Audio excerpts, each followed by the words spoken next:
Griffmas in July rolls on. We started off on a shaky start, Griff, with that bad Michael Ironside movie. We righted ourselves with that MacGyver tippy-tap that people are still talking about. Still talking. And now we're talking about a little thing called Street Fighter. I don't know if anybody's heard of this video game. It's one of those rare gems. They don't even make these anymore. Yeah, it was very obscure. I never heard of it before. Never heard of it before. Never heard of a Ryu. I was like, Sonny Chiba? Yes! We're going to do another Sonny Chiba movie? That's what I keep thinking about, a Sonny Cheetah Street Fighter. That had way better action. Nobody got their dick ripped off in this movie. Nobody. Absolutely nobody. No. And Murray, there's no way we can do this by ourselves. So I have to get a man who was supposed to be put into Street Fighter 6, but there was a problem. I guess he's something called pixel perfection, which I guess is like being pitch perfect, you know? It's just you've excelled to a point of mastery beyond anything. Actually, when they put him into the game, it was like when you compare Wolverine to, what's it called? I can't think of what they're fucking called right now, and I'm horrible. What are the Sentinel? Sentinels? Okay. Yeah, it's like that giant comparison. robots, Giant robot. You only get to see this guest's kneecap. It's just a kneecap fighting because he's on such a scale to everybody else. It's just insane. He should have played Blanca. He should have played Blanca. Better than the Blanca we got in this Blanca. movie. Yeah. And of course, we're talking about the Tan Lantern himself, Mr. Joe Coleman. How you doing, Joe? I'm doing great. Thanks for having me back, guys. A pleasure to talk about the greatest fighting video game movie ever. Yeah, it's been a while. Wait.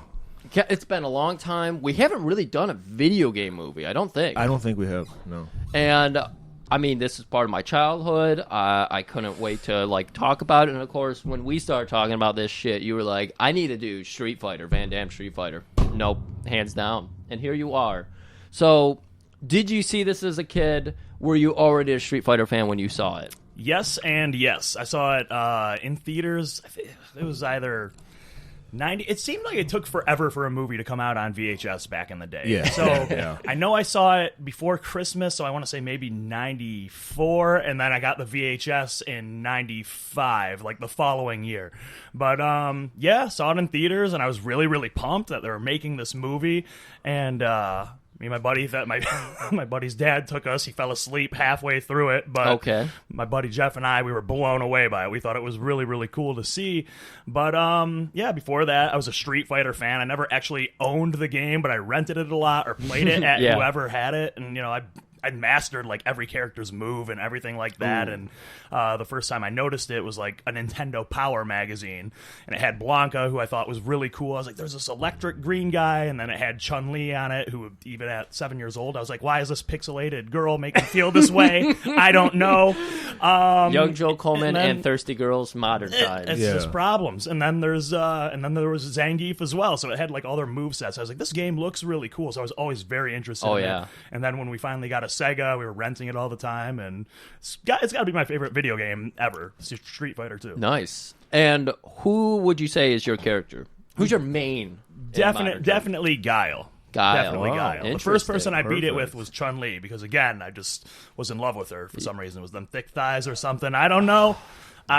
Just put a spell on me at a young age, but yeah, Guile eventually became my dude. I was like, yeah, he's got the coolest music, and, from America. We did learn a lot about... that's actually the theme you all heard, was Guile's theme, because we did... He's got Rockstar hair, too, we got to point out. That's the first disappointment we got to get into. Because Van Damme did not bring it with the hair. I just don't think that hairstyle is realistic in real life. Have you ever seen anyone with an actual Guile? That's true, but he could have... Kid Rock. I was actually just going to say, they could have done like a tame version of the early Kid Rock hair with the high fade. We didn't have the technology in 94 to make a Guile hair. Like, now that you guys are saying it, I feel like I'm flashbacking in my brain, and maybe I'm just making it up completely, but I feel like there were like Super Nintendo commercials or something with a guy as Guile, and they did something funky with his hair. It looked silly as hell. They did have the commercials, sure. I remember. I don't remember Guile. I remember Blanca being in a commercial. Okay. Didn't they do like a tie-in with G.I. Joe? I think there was. Yeah, you know what there was? And those were the shits. Those toys, they were so rotten. I took a picture of the one because they were selling it at our comic book store, Back to the Past. They had a couple of them, but they were selling them for like $80. It's crazy, too, because they were just it was like one of the first big cases of like reuse back in the day. Like they were like, we have these G.I. Joe Ninja Force toys.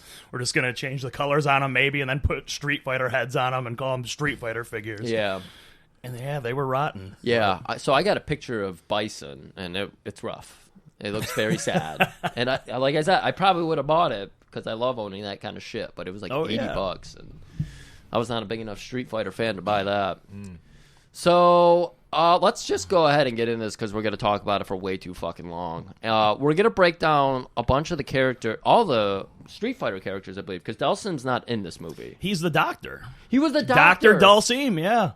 How ridiculous That's why he was is that? bald at the end then. How was he bald at the end? Yes, that's why I was like, well, maybe wait, I we're was saying doctor. I put him in the notes as scientist. The guy who was working on Blanca? Yeah. Oh, that was... It's Dhalsim. Yeah, it's so I ridiculous. was wondering if I was seeing things. I was like, didn't he have hair just in the last scene? Because it was like just that final scene when he's like, "I'm gonna take gentlemen, Blanca." like I was like, it's been a very busy week, so I didn't have time to rewatch it. But I have watched this movie so much, and I'm like, no, Dhalsim was the doc. Like I remember these things. Everybody It's got crazy. in. Is that 'Cause I legal? love Can it. you do that? Because we get too busy to watch our movies, but we Yeah. still watch. Oh, Can we just stop I'm watching? sorry. No, it's okay. Can we stop watching the movies and just talk about it like we did? Yeah, well, I've done that. seen this movie. I'm no joke. We're Owned not it on questioning VHS. that. You're gonna lead us through this because we're right. gonna You're least going to 30 teach times. me. I'm just going to be the student learning from you guys. I have no idea.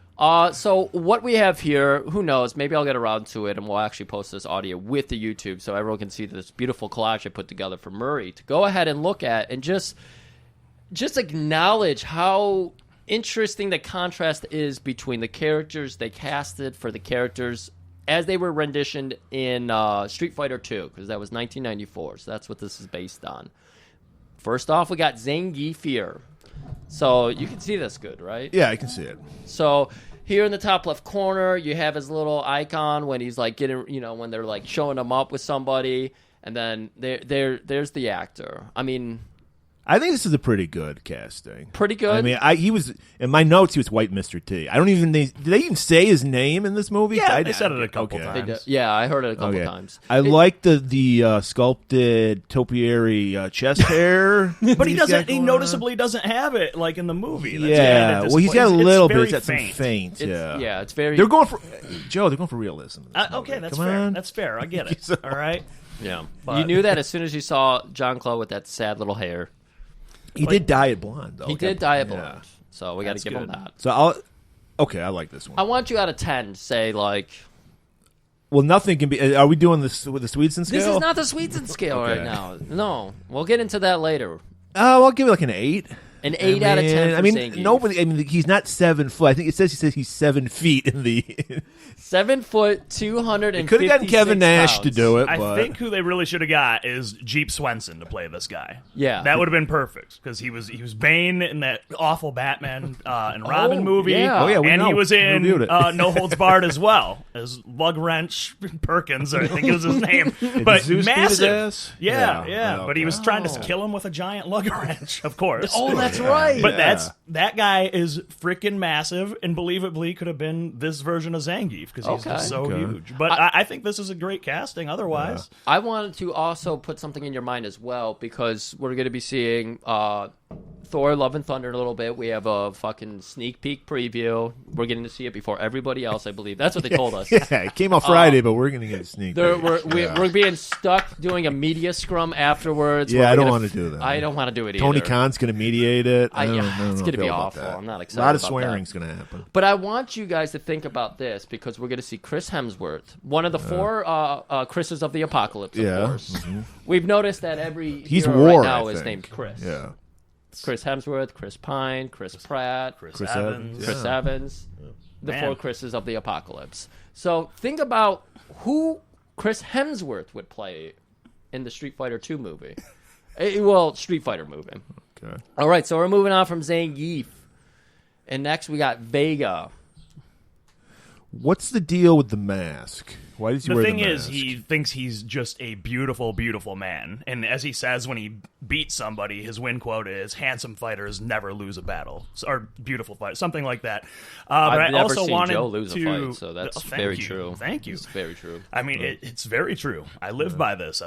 And also, I wanted to make sure that I had this in my mental notes because I knew you guys were going to want to know who I thought had the best hand in this movie. It's definitely Vega. He showed up to work. Look at, he is tan, he is ripped, he looks like he can just beat everybody's ass.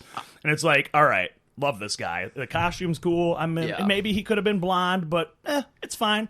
I think he looks the most like his video game counterpart to a degree. Yeah. And has the cool tattoo and everything. He looks awesome. Yeah, he was I thought he was underutilized in this movie. Oh, yeah. I think he didn't get, most of the times his Wolverine claws get knocked off his hand. He didn't even get, obviously it's a kid's movie. We can't have him disemboweling people. That's literally how it happens in the game, too, is because he comes out with a claw and people can hit him and he drops the claw. So that's very interesting. I wonder why he's the only guy who's allowed to fight with a stabbing freaking weapon. Yeah. They gave Ryu a sword. They did. Yeah. He threw it away. He didn't want to fight. I feel like I did Rio dirty here because I got hit. I found this picture, so I put it up there because look at Oh, dude. poor little Ryu next to Looks fucking so Vega. bad. Looks so bad. Not a next good to him. look.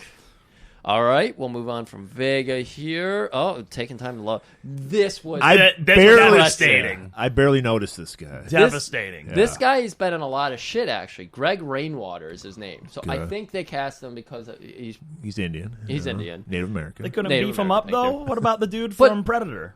Here we go again. 7'7". The only thing you can do... 357 There's not that many pounds. 7'7" Native Yup. Americans out there. They could have got Chief from One Floor of the Cuckoo's Nest. There we but go. I don't think he was available. It's just a bummer because they barely used him. There's one line where he's running with Cammy, and I think John Claw explains to Cammy like, "Oh yeah, that's Thunderhawk. He's quite impressive." I didn't even. All I remember is he complimented him on his headband. He's like, "What is the deal with the headband?" And he's like, "It's Cherokee. Oh, really? It'll protect me. You should have brought 3." Oh, you should. That's all I remember of this guy. First I was like, where did he come from? Who the fuck is this guy? Why is he in the boat with? I don't think Thunderhawk was very I never learned how to fight with him. Oh yeah, he was difficult to use. Yeah, and especially in Street Fighter 2. Or was he one of the cheesiest? He in was Street Fighter 2? There was Street Fighter 2, and then there was Street Fighter. Maybe it was arcade edition. It was something. It was something different. Super Street Fighter 2 is what it was. Yeah. It introduced T-Hawk, That's Cammy, right. and That's DJ. what it was. It added the 3 characters. I'm a Cammy man. But myself. oh god, yeah, me too. This game, Game. it's out of control. It's one. Yeah. 2. I get the 2 from me. Oh yeah. What did you give Vega? Vega 9. He was 9. good. He was good. I like underutilized. I want to see more of Vega. Yeah. Give him 100%. So Thunderhawk here. 2. I'm being generous with it too. Very He was sad. really I got this very sad looking photo of him holding a fucking gun. You think Great this, headband though. this Thunderhawk? You think he could even put his finger in a gun? Yeah, no. And I mean, we didn't even get. They could have done something with wires. They did it for Bison and Guile at the climax during their fight. He could have done a thing where he jumps up and then he does the flying, diving headbutt on somebody.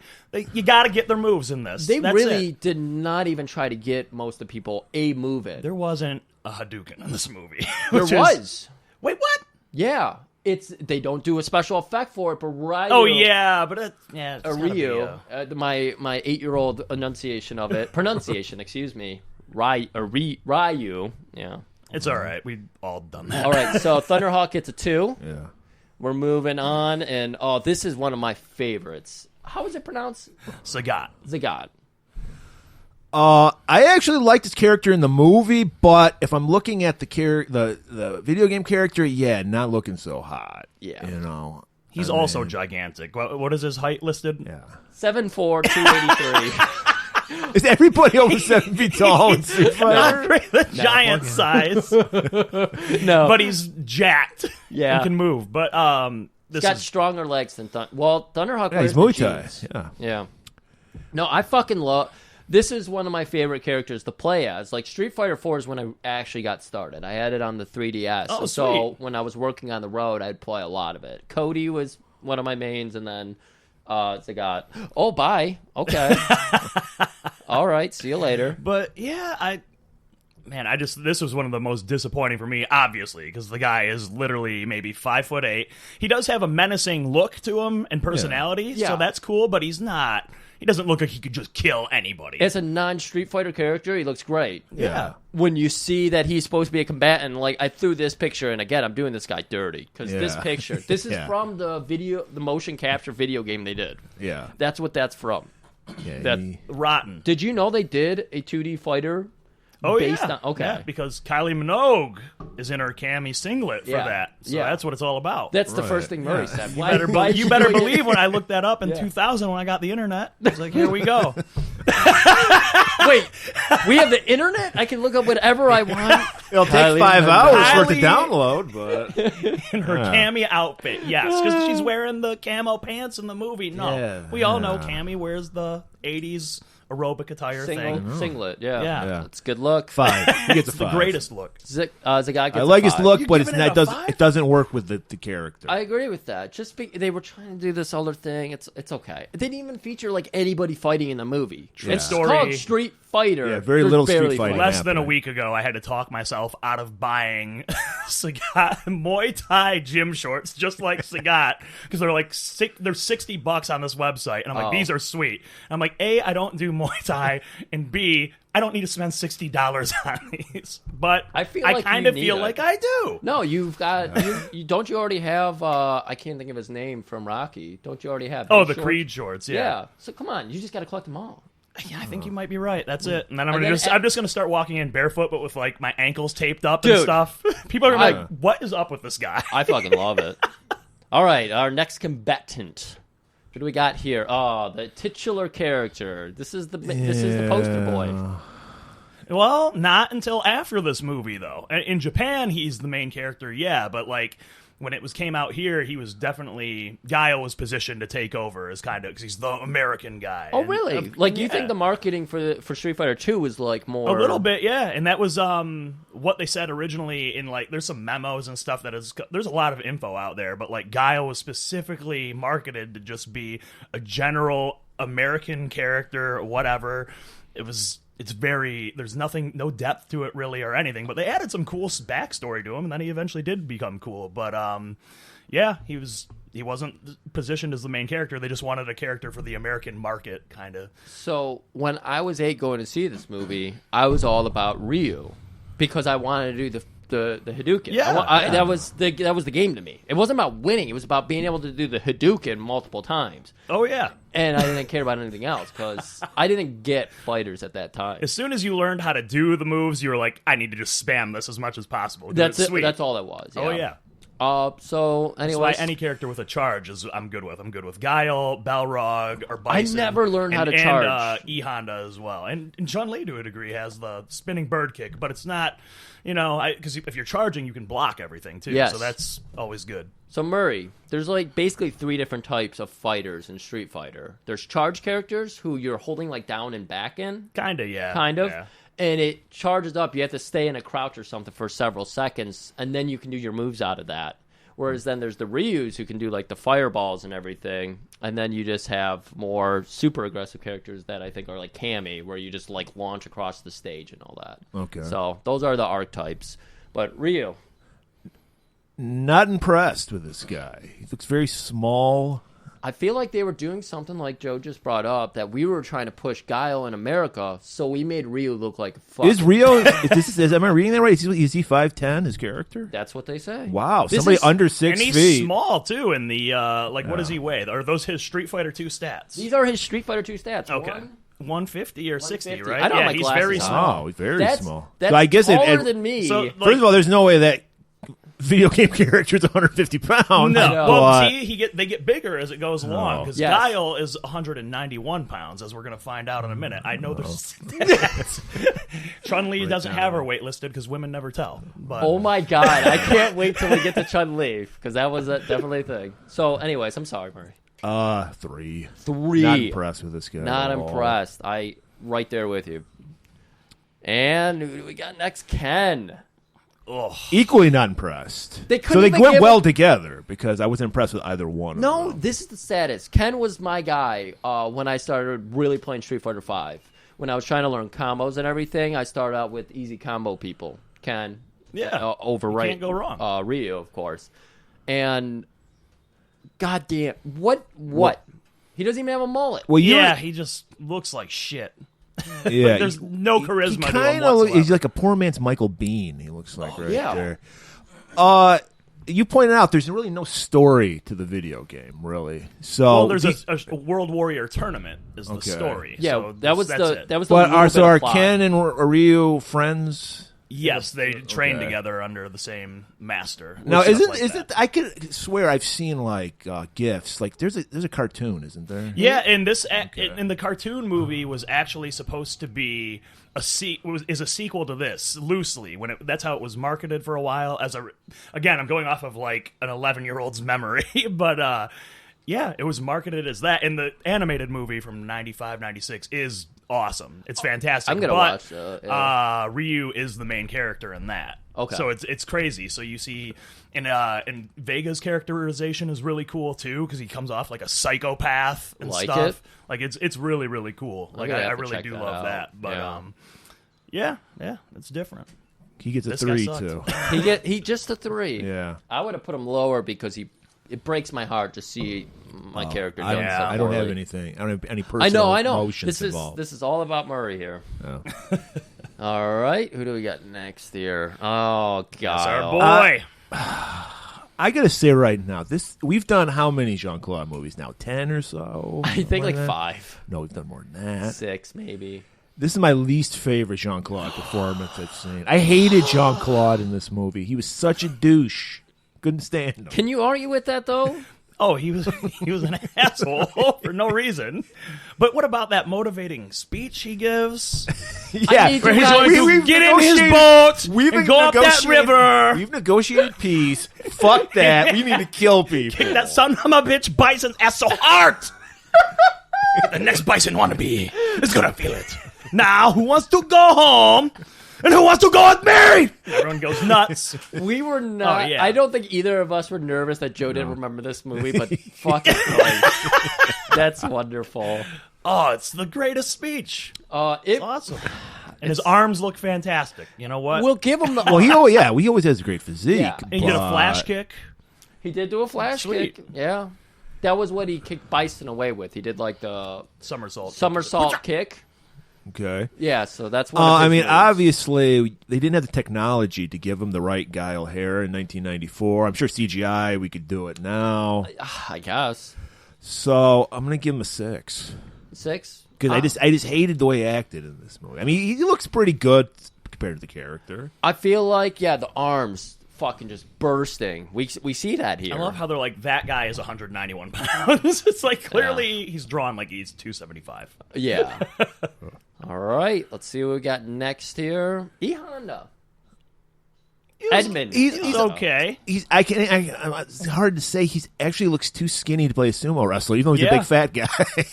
Yeah. Well, they got a Samoan, and they had to like mix it up a bit, I guess here. But Was Yokozuna dead at this time? well, No. he fought Yokozuna, so no.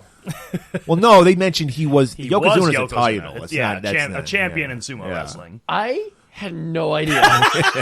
I put that in the notes because I was yeah. like, they're trying to tie this in with the WWF. Oh, that's good shit. Yeah, right there, yeah. pal. Vince A would sue the champion shit out of sumo him. wrestler. Yeah. Okay. So I give him a 6. I mean, he's trying, but he's just not big enough. He doesn't have the mass That's the to be a problem with sumo the movie. guy. Like, all of Street Fighter's characters, every single one is greatly exaggerated. Yes. So it's hard to try and find anyone that could match these characters. Right. In girth, height, muscle size, everything. Like, it's very hard to find that, which is insane because we have that Vega guy and he's almost perfect. But, like... Yeah. Well, he's one of yeah. the less exaggerated characters. He's Yeah, just lanky absolutely. and muscular, and that guy hits it to a T. Like, I could be fine with Honda because he's just like a bigger sumo-looking guy. He's not quite as big, but again. Is it important that we know his initial? Why can't it just be Honda? Why is he E Honda? I think people usually refer to him as just Honda, but for whatever reason, they put the E in there. It's just a touch, man. It's just a little detail. It's for Edmund, for all our old people listeners. Yeah. It says right there. All right. And what did you say? 6. Yeah. I believe you gave him 6. Okay. 5 or 6, yeah. DJ. This guy was a character. I thought he was just made up for the movie. I had no idea. Nuri, this is a character that's inspired by a movie we did. What's that? I forget which one. Is it Only the Strong? I don't think it was Only the Strong. We did this movie a long time ago. So long, it was a Lorne Avedon movie. And it had like the big King of the Kickboxers? King of the Kickboxers. They couldn't. Why didn't they get Billy fucking Blanks then? Yes, that would have been good. Like he wasn't available. And this guy did no fighting at all. Zero. This guy. That's my score, 0, because I didn't even think this guy was worthy of being in a street. He looks so cool and has a great Jamaican accent, though. And actually, I just had my honeymoon in Jamaica, and the whole time I was there, I was like, Rachel, if we see a guy that looks like DJ, I'm going to lose it. She's like, what is wrong with you? I'm like, well, the first time as a child I learned that Jamaica was a place was from Street Fighter. So anytime I read it, I hear it in like the 8-bit sound graphic in my mind. It goes, Jamaica! Yeah, I know exactly. And then I assume everybody's going to have maracas and be really awesome at kickboxing. When he wins, he would pull hell. out maracas and shake them. As Jamaicans are known to do. Right? Didn't pull out a big joint or anything It was like that? nothing like that. I wish, I don't know if I could ever get you interested in playing a fighting game, but it is the closest you're going to get to a 90s underground fight ring. Like, that's the theme of these games. All right, so DJ, you said 0. Yeah, I didn't even know. I figured he was just some random background character. It's really sad. I wonder if almost a Netflix approach of giving each character their own individual thing would be good, but they probably turn them all into good guys or something weird. Oh, yeah. Like, it would be so wishy-washy, and I would not There's watch nothing maximum, as his pants say, about DJ in the movie. Yeah. No, nothing. He's minimum. 0. His hair looks sweet, though. He's got 2 black scorpion braids. I think it's funny because he's the one character where they're like, well, we're never going to be able to match that physique, so let's get the hair right. I like the actor. He's one of my favorite guys from Return of the Living Dead. He's the black guy with the Jerry curl. Nice. Sweet. Yeah. Nice. He just earned more credit with me. I love this guy. So he gets a 0.5 from Joe and a 0 from Murray. As a kid, I didn't even know what was happening, so he gets a 1 from me. Okay. So he's got a good range there. All right, let's move on.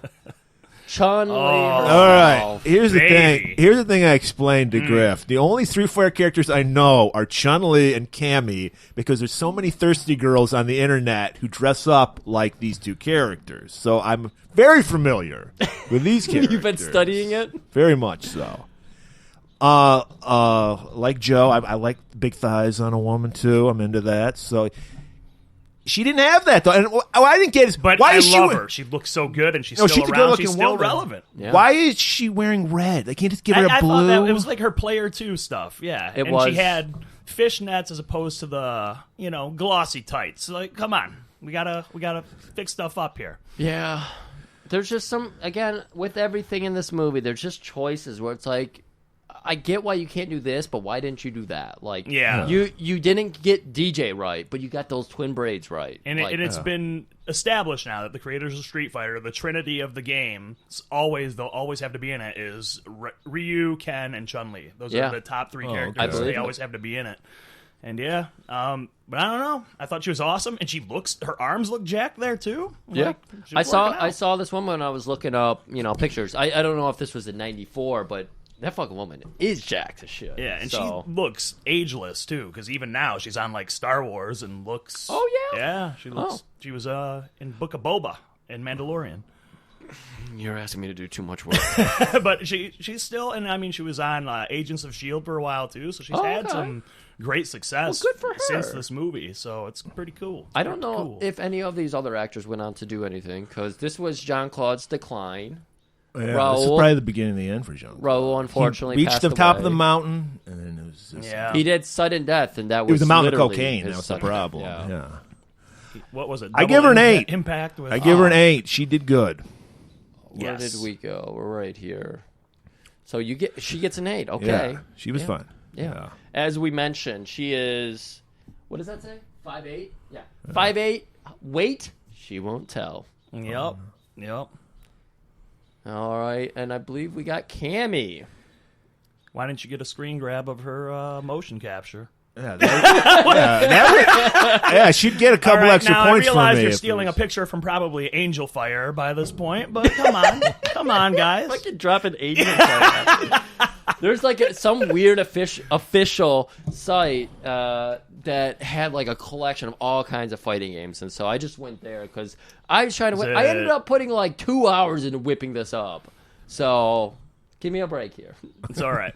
So here we have Kylie Minogue with a rocket launcher and full on. These look like legging camo pants. They are real tight. Yeah. All right, okay.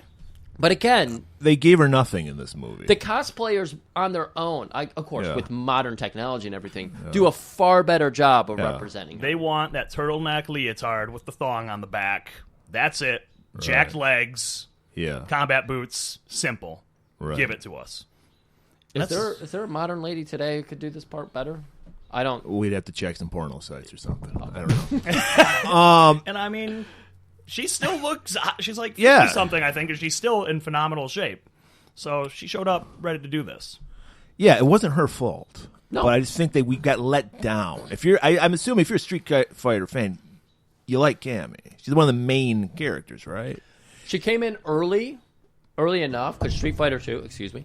So 94, 95. So in the whole world of Street Fighter, she came in really early. So I think she is pretty fucking big name. I think like most. I don't think the movie did the character justice. She was just basically handing shit to Jean-Claude. Like, here's a gun. Do that. She didn't really get to kick any ass. Right. She's trying to pull the weight that Van Damme is just like thrown to the side so he can do cocaine. So I'm going to give it a 6, but it's not her fault. It's the filmmaker's fault. Okay. Joe, do you want to rate this one?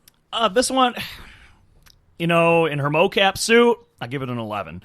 But in the movie, I'll give it about a 7. Because she also does some of her kicks and stuff. Yeah, a little. I mean, bit. she's not a martial artist. She's a pop singer, for Christ's sakes. That's right. I mean, I was a little disturbed for most of the movie when she always had the braids up, but then the moment when she put the braids down, that was good. The moment when her and Chun-Li cross paths and they have like a whole fucking I was like, no, that's not good. I don't like that at all. But otherwise, that's an A. No, I won't get into that. Anyways. Oh my God. This is unfortunate. Yes. Everybody, we're looking at Blanca. Yeah. This, oof. Lou Ferrigno not available? I guess because I'm looking at the picture right now. He's the Hulk. He's the Hulk with red hair, is basically what Blanca is. I love this art, too. He also has the great sculpted chest hair. I'm thinking about doing that on my chest hair. I think you should. Yeah. Street Fighter artists were really big into that like patch of chest hair. Yeah. Like a starburst on his chest. Yeah, I like that. And, of course, shin hair, another trait of Street Fighter characters. It really shows that you're a beast. And, I mean, his whole origin story is that a plane goes down that he's in, traveling to Brazil, and then he's lost in the jungle, and he just kind of turns into this because he's in the jungle. Like, as it happens, he was a normal child. He was just Jimmy, and then he's just Blanca after that. He's not Charlie? No. And the thing is, Charlie, you know Charlie the character in Street Fighter, right? Yeah, not really. Well, okay, here's the thing. What game did he get introduced into? He's from Street Fighter Alpha, which is a prequel to Street Fighter 1 and 2, actually. Okay. Or maybe it's a prequel to Street Fighter 2. It's either way, it's a prequel, and he's the guy, like when you beat the game with Guile, Street Fighter 2, that's a cool thing about Street Fighter. It always had a different ending for everybody. Yeah. So he picks up Bison, he has the beef with Bison, he's like, remember me and Charlie, you killed my buddy Charlie, blah, blah, blah, and he's about to kill Bison, and then, his Guile's family is like, no, please, don't do it, you're no worse than him, and then he just puts him down. He's, proved himself. He just beat Bison's ass. Now he's going to go home and be a family man, which he just said to everybody. That's his win quote. Go home and be a family man, even when you beat Chun-Li. But Charlie is supposed to be like Guile's big buddy from the military that Bison kills. So, in this movie they decided, Charlie is also Blanca. So they just combined two characters. Oh, okay. Well, I didn't notice, but I'm guessing this is the same actor that played Charlie because he's supposed to be like turned into a monster, and he's still smaller than Jean-Claude when he becomes Blanca. Yeah. Like, he's not big at all. Bison looks at his name tag. He's like, Carlos Blanca. Yeah. You're Guile's friend. Yeah, that's the only way we get to know. So I'm guessing Carlos in the game's name is not Carlos Blanca. No, in the game he's just Charlie. Charlie. But yeah, 6'5", 218. In the movie, 5'7", Yeah. 142 pounds. Yeah, about that. No, one. It gets higher than DJ. Yes, because I didn't know DJ was a character. He was so non-existent in the movie. I hear you. Yeah, I thought he was just generic hench. Joe, you got to give it more than one? Oh, this is a negative 100. It is bad. It's bad. Okay. And DJ had cool lines. He paid me a freaking fortune, man. That was good. Did you like that explanation? Of course, we'll get into that later. But when DJ's like, why you been being a bad guy? He gave you a fortune. It's the American way. It is. And that's the thing I like about the movie, too. Like, all the comedy scenes, like, you know, the stuff that's not funny, like, inappropriately, the things that are, like, trying to be funny, it's like, it's done really well with Zangief. It's just because he's a fool and a simpleton. Yeah. Like a sideways thumbs up. He's like, hey. And when you have characters being serious, when they kind of have motives, even though you're not really sure to what end, and then when you have people being sillier like that, it's okay. It's not as bad. Whereas everybody now in this when movie, DJ walks away, he's just like, you got paid? Yeah, exactly. It's so great. We're about to see every character be a silly character when we go see Thor: Love and Thunder. I can't wait. Yeah. It's going to be the funniest movie of the year. I hear Adam Sandler did some punch-up on it, so I can't wait. Yeah, there's going to be some Happy Gilmore references, I think. All right. I think we're at the end, everybody.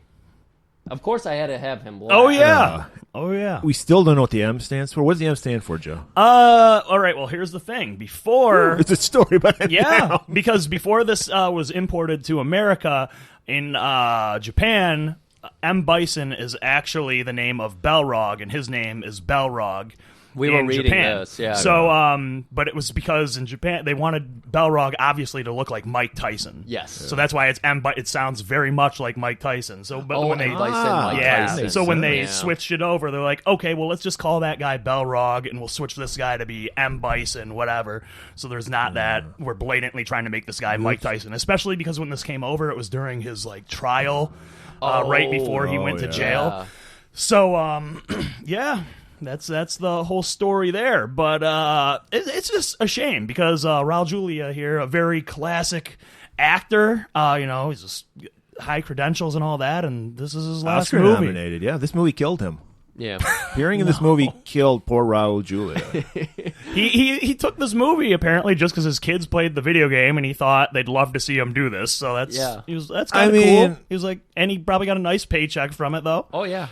The person who designed just his costume got a credit. It just said M. Bison suit designed by. Interesting. It looks so sweet. It does. He looks like great, but he's just an actor, Right. So he can't pull off the fighting. Obviously, you can't pull off the fighting. So what I want to do, we've already had a separate fighter. Oh, shit. Here we go again. This is a touchscreen. It's the worst fucking laptop ever made. So obviously, we have a lot of characters who you couldn't meet the fighter requirements, so you had to give them a bit role. Yeah. And his is being a fucking dictator of the world. And Raul, in my opinion, gets a 10 out of 10. He looked good as a dictator. And he looked like he was the only guy enjoying himself in the movie. Yeah. Like Jean-Claude did not want to be there. He just wanted to go to his trailer and do some lines. Do some more coke. He was like, Kylie, would you like to come do some coke off my boner? Right. Oh, yeah. Well, first things first, we're going to have to figure out a way to get this boner up because I've done so much coke now, I can't get a boner. Does this stop you from getting a boner? I don't know. I don't think so. Yeah. I don't know. If I try coke, I'll die. I'm almost positive. I'm like, that's the line I can't ever do. Yeah, the try lowest and dabble. energy rate No I've pun seen you at is intended. The 8. line I can't do. Yeah. But It's beautiful. He's already just feeding energy right there because we're always happy. I'm doing what's that thing called? The thing? Oh, Hadouken. I'm Hadouken him right now. He absorbs it. I'm the DM of this. He absorbs it. Okay. I mean, you probably have it in the notes. The one of the best lines in cinema history, Bison says to Chun-Li. It's probably in the notes, right? Oh, yeah. Okay, so I don't want to drop that now. But anyone who's seen this movie knows what line we're talking about. We'll fucking trip over that line later. Oh, it's the greatest line ever. All right. Even when I was 11, I was like, what a thing to say. What a piece of shit. Oh, it was so good. It was just... I was checked out at this movie because I was so disappointed that Ryu was not the star and was no good, and Jean-Claude made me very sad. This was almost the last Jean-Claude movie I ever watched. If Jean-Claude played Ken, would you have been fine with it? If he had a mullet? And they changed Ken. I was not a Ken fan at that time. I was a Ryu Okay. fan. So I thought the movie was going to be based on Ryu. I didn't even realize when Ken and Ryu were introduced that it was Ken and Ryu. I was confused because they're tiny little dudes. Yeah. No mullet, no fucking girth, no fucking Hadoukens. I was confused out of my mind when I was a kid. And then when Jean-Claude showed up, I was like, finally, my fucking hero. Why is he Guile? Who gives a shit about Guile? He can't Hadouken. He has a sonic boom, though. I didn't understand He's that. a real American hero. I didn't understand that. I was 8. Yeah. Anyways, Murray and Bison. I'm going to give him a 10 out of 10, too. Because he Yes. chewed the scenery whenever he was Loved it. on. Loved He was, like you said, he was the only person that seemed like they were enjoying being on this set. Yes. I feel like this is a lost art today. I don't feel like anybody shows up to a bad movie, chews it up the scenery, does what he does to it, elevates Kills it. by way of just knowing, I'm just going to lean into this fucking movie, this character, this whole bit. I don't think anybody does that today without it going over the top Yeah. into Sharknado territory. Yeah. It just doesn't exist anymore. Apparently, they tried to make another Street Fighter movie, The Legend of Chun-Li or something, like 10 years ago, and it was the shits, I guess. Yeah. And again, you had a case of that. Someone overacting. Maybe it was Chris Pine. It's one of the... Chris of some goddamn sort. Chris's. It's the guy from American Pie. The guy... Chris Pie. Yeah, yeah, well, maybe. You know, Christopher Pie, I can't actually. remember. He plays the good guy, football player guy, whatever. But he plays Charlie in that movie, and apparently every line he says is overacted and just rotten, whereas he just doesn't have the charisma of our man Raul Julia here. Like, he just has so much fun, and every scene just dominates it, similar to the way... Frank Langella did Skeletor. Oh, okay. Like, I could see some comparisons there, because anytime he was on the screen for this Masters of the Universe movie, he just tore it up.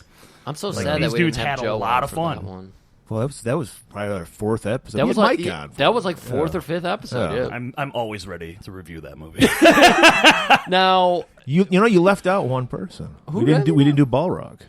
I forgot Balrog. I wasn't going to call you on it, but We're it's gonna all have right. to edit that in post. And We for some forgot reason, he's Balrog. a babyface. Yeah. Like, what the hell? And He's I did supposed to not be like. this I didn't like him in the Don't worry, movie. we'll talk I didn't about like him. his. I didn't like his weird hair, his fucking skinny arms. Yeah. Yeah, Balrog in the game, he's just fucking massive. Of Yeah. course, again, very exaggerated characters and everything, but he didn't even have like that Tyson physique because Tyson's kind It's of crazy because you can do. There's a lot of fan made stuff that is technically better than this movie, and there's a little short like it's done like an ESPN 30 for 30 Nice, thing, that's and it's beautiful. called Balrog Behind the Glory. I actually love have it. the soundtrack to that on my workout playlist as well, of course.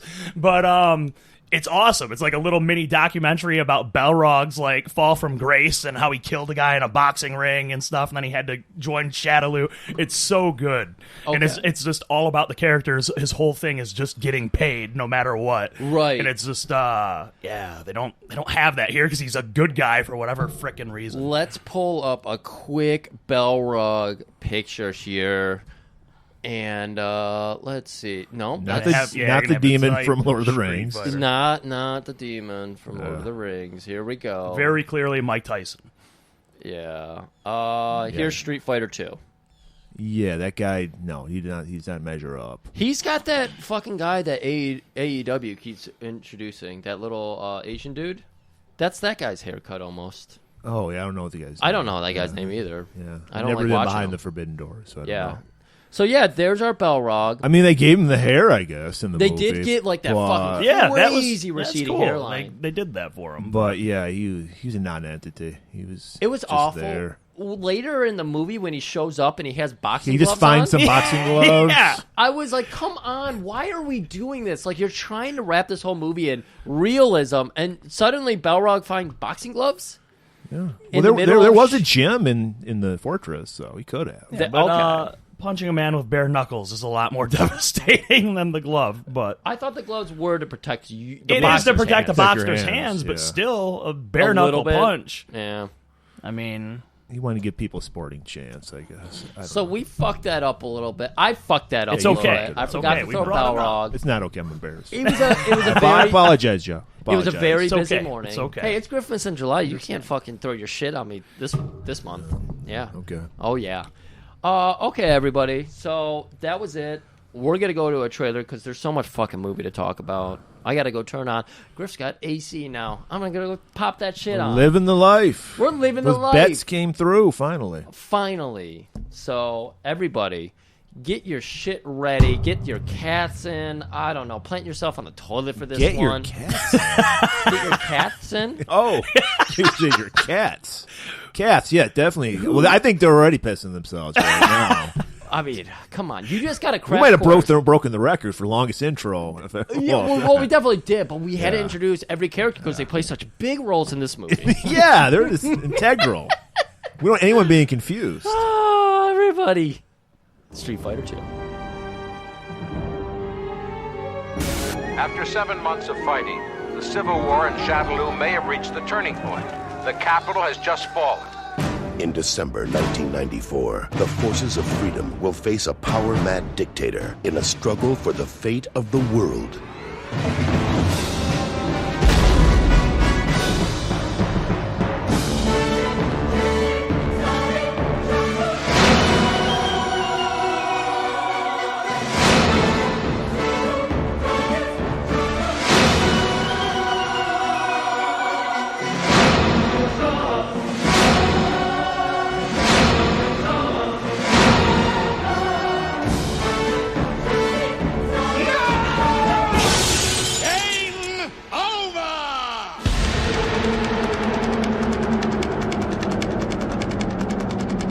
It's cool.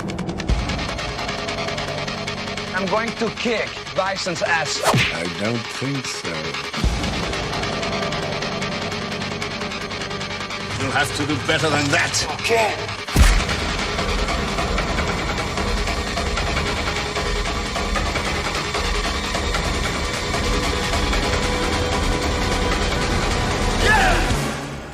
Now, who wants to go home and who wants to go with me? All right, great trailer, Griff. This movie came out in 1994. How old were you? 7. How old were you, Joe? I was 10.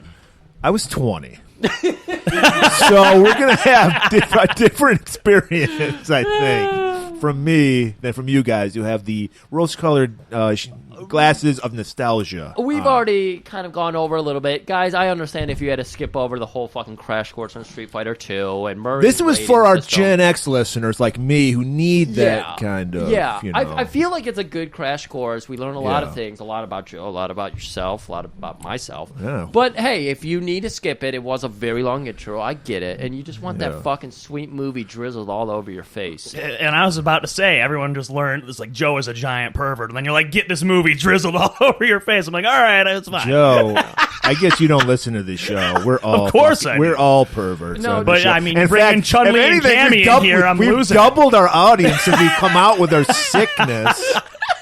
I was talking about Pussy Fog a couple weeks ago. Look into it. About pussy what? Pussy Fog. If you want to know Pussy Fog? Fog. What? Listen to our Excalibur episode. I explain Fog. it all. You're going to go when you hear it. You're like, that's what you call it? You're going to know what it is. That's what I had when I was a kid. Seeing Yeah. Chun-Li We've for the first all time. had it. Yeah. Anyway, let's get back to Street Fighter. Hold on, I think there's a thing there I need to say, but I forgot it completely. I went into a pussy fog. You did. I said Chun-Li, and that's all I could think about. All right, this movie, we start right. There's a country called Shōryūken. It's a south. They point out that it's a South East Asian country with no Asian people living in it.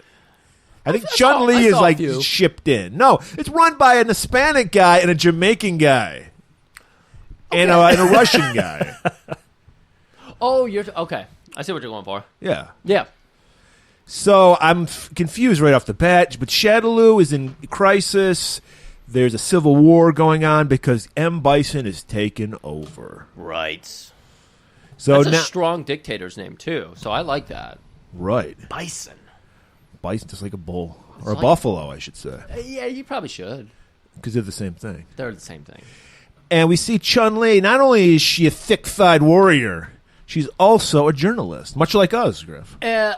Independent. She's not mass media. She's not mainstream. She's not lamestream. That's right. Mainstream. Mass media. I'm an idiot. And she is letting us know, like she's telling us, the audience, what's going on in Shādaloo. This is a perfect disguise for Chun-Li, by the way, because we all know Joe was going to that movie. He's like thinking, "I'm just looking at the legs. I'm going to find Chun-Li by her legs." But when you're wearing an investigative journalist pantsuit, you can't see the perfect because disguise. they hide the thunder. Mm-hmm. Thunder from down under. The thunder from down under. So Chun-Li perfectly disguising herself in public. That's the best disguise. Yes, it is. Let me hand this baton off. So now we go inside M. Bison's. I'm going to call him Bison. I think we're friends. Just call him Bison. I think we're friends. Yeah, we can do you that. guys are friends. You can call. I'm giving you permission right now. I know you don't know E. Honda, Edmund, my friend Edmund. Yeah, I always call him E. Honda. You can call him Honda, actually, for this episode only. And we're seeing that some relief workers have been taken hostage by Bison, and he wants a ransom. So now we see them bringing in the relief workers. Right. And we see there's some security they're supposed to be taking care of these guys. And Bison, he needs a little workout. So he's like, bring me your finest jobbers. I need to know. I need Joe's input. His 3 years advanced age on me has given him far more insight on this movie, because when I saw it as a kid, I was immensely disappointed. I had no idea what was happening. Did you see enough in these jobber matches to feel like Did he get him over? Bison was established? Not really, because he didn't do a Psycho Crusher or any sort of electrical stuff. That's the thing that suffers. We don't see any of the cool energy powers. But didn't we want to save that for the finale? Yeah, but it's like he should already have that to start. But we're getting ahead of ourselves. But do you do your power moves on a jobber? I mean, necessarily no, but it was okay. In Street Fighter 2, he probably had like 4 signature moves. Yeah. You think they could have given us one? Maybe not showing off the electricity. He could have. What is the move? He could have done the jump. He could have done the Bison Stomp, where he has his arms crossed and stomps their skull. I was just gonna say, could he not have been talking to the camera and then flown up into the air and stomped on the guy's head, and that would have been pretty fucking cool. And see, even in the context of this insane movie, that would have worked. It would have been all right, yeah, he would 100% would do that. You could have done a nice shot where Raul, with that beautiful dictator face, he's so good in this movie, turns his back and walks away. His eyes were huge. It's so good. A lot of the shots of him from this movie are just those shots where his eyes are huge. Those are good eyes. Yes. Unlike Jean-Claude, you think he would have wide eyes. No. Those are hungry eyes. Those... Thank you, Murray. That's been a main theme lately. We've been talking a lot about hungry eyes. Oh, that was the question I had. Joe, how much do you know about shrimping? About shrimping? like what Forrest and Bubba did? No. No. Well, Okay, I hope they were doing... Well, what? if they were doing that, that's fine, too. But what is shrimping? What is shrimping? If you were in the bedroom and somebody said to you, I would like to get involved with some shrimping action, what would you imagine that to be? Something with my penis. Always in the penis with this man. I don't know. Murray, would you like to help him out? Shrimpins and you're sucking on a woman's toes. Does it have to be a woman? What? It could be a man could get shrimp. Yeah, I come guess. on. Let's not gender this. Well, no, I'm all about gendering things. I want to talk about men.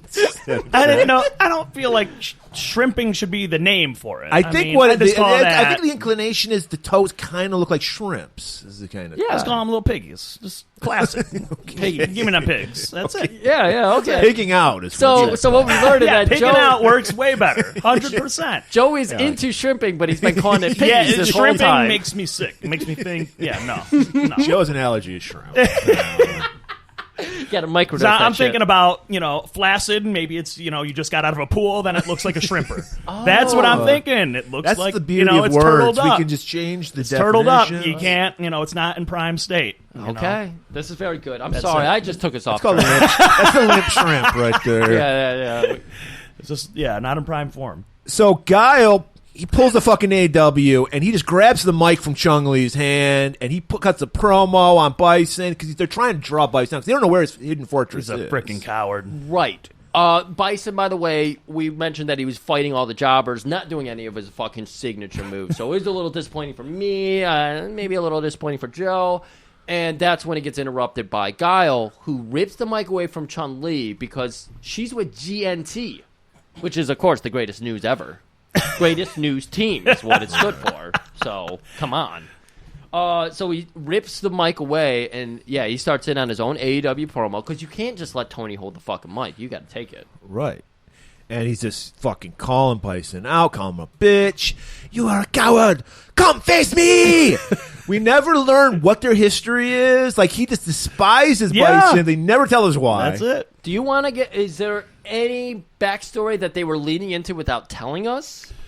Not really, because like I said, in Street Fighter 2, his whole thing is that Bison killed Charlie. We're going to find out, we're getting ahead of ourselves here, that one of the captives is his buddy Charlie. So, like, he just hates him because he's a ruthless dictator. Yeah, so that's all we have here. Yeah. And I was fine with that. 10-year-old me was like, yeah, fuck him up, Guile. Yeah. So... That was all right. Well, Bison's enraged by this. He cuts a counter promo, and he busts into the feed of, what was that, GNT, what they're called? GNT. And he Dynamite. demands they have 3 days to deliver $20 billion, which is not, you can't even buy Twitter with $20 billion. No. So it's a pittance. It's a pittance. Or I'll kill every one of these motherfuckers. And he does have, like, a ground that does the telescoping fucking open here, and we see that he has. Yes, he has a bunch of conversation hostages. pit where he keeps his hostages. Yeah, that's right. It is a conversation pit. Yeah. There was a charcuterie board as well, Yes. because he is a high-class dictator. Right. He Well, doesn't even there was a big shrimp thing. He had the big seafood thing. So many callbacks. If you just listen to our show, Well, we're you'd be also pissing in your pants with Southeast laughter. Asia, and I'm Yeah, sorry. the best seafood comes from Southeast Asia. Dude, when I was in New Zealand, that's all I ate. They're in the Pacifica, You just not had quite the, there. you had the giant golden needles fucking platter.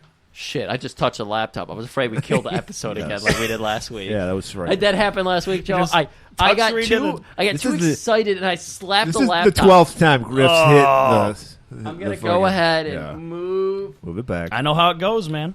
Back it up. Let's just get... It's Street Just Fighter get talk. too into it. Yeah. Street Fighter talk.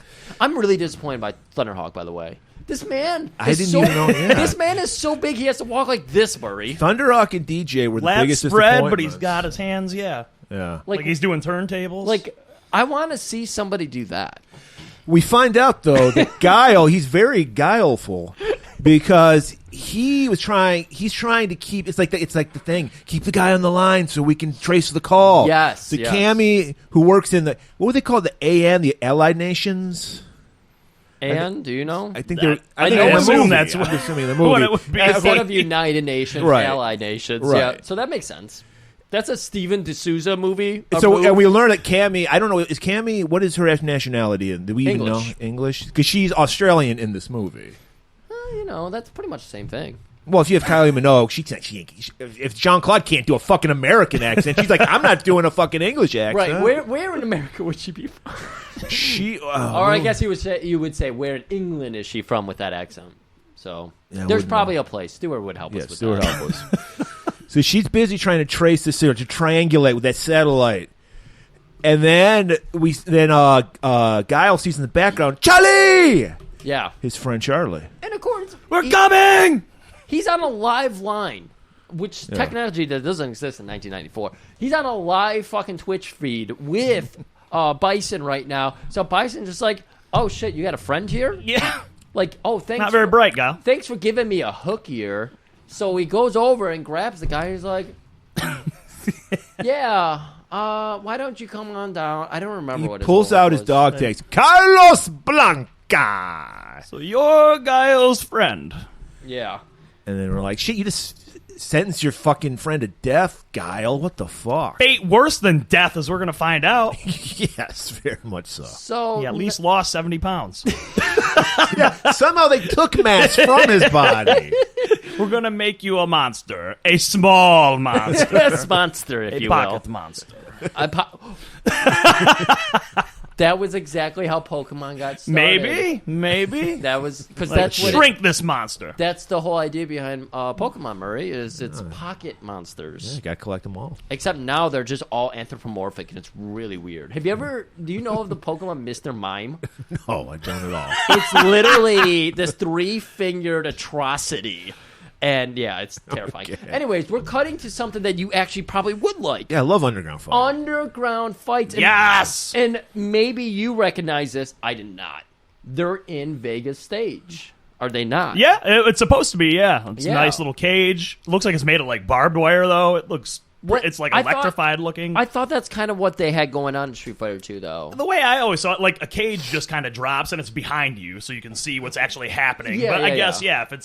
if we're in an actual like 3D type element, you'd see that there's the 4 sides of the cage or whatever. Right, but right. yeah. So I thought that was kind of cool watching that now when I was a kid, confused out of my brain. I was Yeah. like, I think that's Vega. I was able to do that, but it's also because of the mask and the claw. And he looks so sweet. Yeah, as we, of course, if you listen to the 45-minute opener, you would know that Absolutely. Vega got a 9 out of 10, I think. Yeah, something like that. Yeah, he was way up there on the scale. So. Yeah, I wanted more Vega. Yeah. Shredded, he was beautiful, but you never got that he didn't. I don't think he says anything in the whole movie. I don't think he does either. That's yeah. the thing. Like, you need to understand why he's wearing the mask because he thinks he's a beautiful fighter. We didn't get enough of his like self-absorption. Yeah. That's what we needed. They could have done it in a very subtle way. You know, Steven D'Souza did this movie, who's, of course, the director behind some great movies like Commando. And, Oh, wow. yeah, other... I What forget- happened? He directed this? Yeah. No way. We got a Same Joe man. Coleman tie-in. He was one of our base episodes. Yeah. Joe Who was directed Commando, directed Street Fighter 2? Oh my! Street Fighter. Yeah, we're all like, It's still- we're all wow. like, where's the What a legend! where's the gay tension? What's going on here? I didn't pick up on any of that. I guess you could give it some with Ryu and Ken, but that's the closest it got. And that wasn't really that electric. Kids movie. We didn't. You know, this isn't 2020 where we're just, Yeah, we're just teaching kids that gender doesn't matter and all that stuff anymore. I'm pretty sure they're trying to teach kids about transgender in schools right now. Second graders are learning about transgender in schools. God, I fucking... So we're watching Vega just trash this fucking dude. He's just another jobber match. So one of Vega's moves that I really would have liked to have seen is Vega just like jumps backwards and then down on an angle. I don't think we got to see that. No, That would have been kind of fun, even if he was just on the cage and like they did a shot of him like just launching at the guy. Would have been sweet. It would have been cool. Like there's things they could have done to kind of. I don't think Steven D'Souza came in with the same heart that Raul came in with, where he's like, I want to fucking play this up. Steven was just like, I just like the paycheck. yeah. He was doing blow with John Claude. Right. That's why John Claude was so blown out, because Steven was just like, I'm blown out too. Right. So while that's going on in the background, in the foreground, we finally meet our heroes.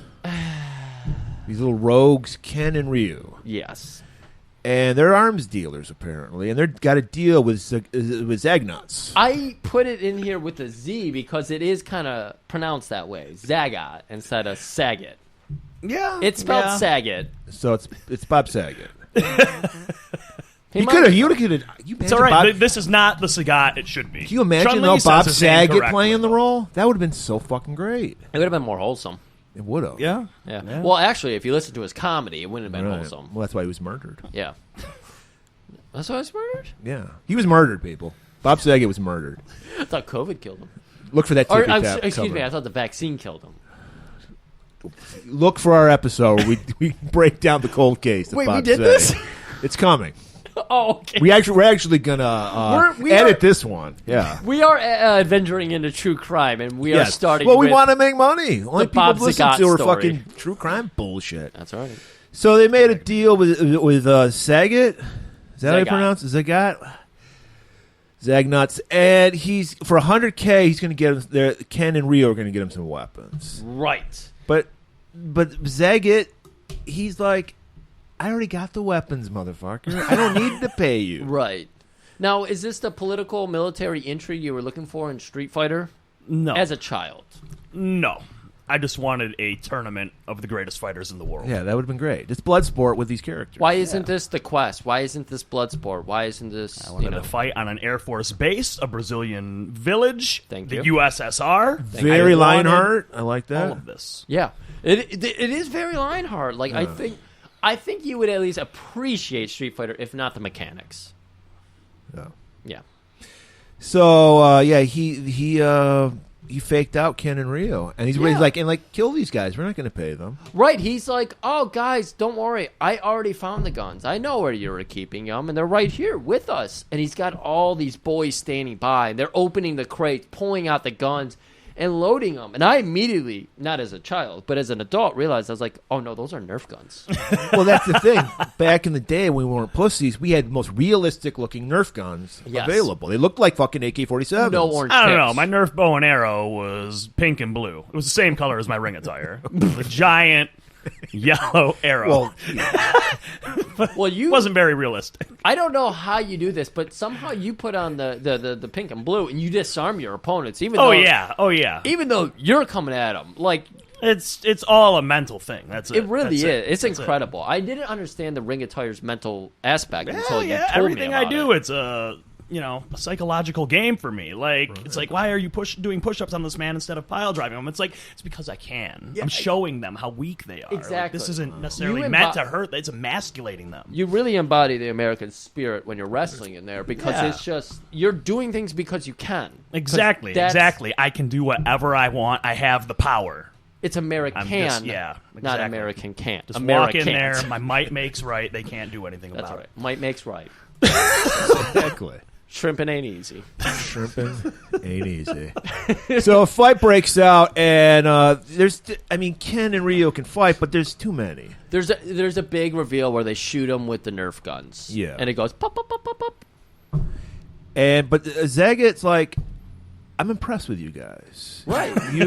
You almost faked me out. I thought I faked you out. You did the Nerf fucking gag. So maybe we can work together. Right. He's like, I got a little bit of a slave program going on around here. Oh, I'm sorry. It's not called slave program. Involuntary volunteers. That's what they're going to call it in Texas. We're not supposed to say slaves anymore.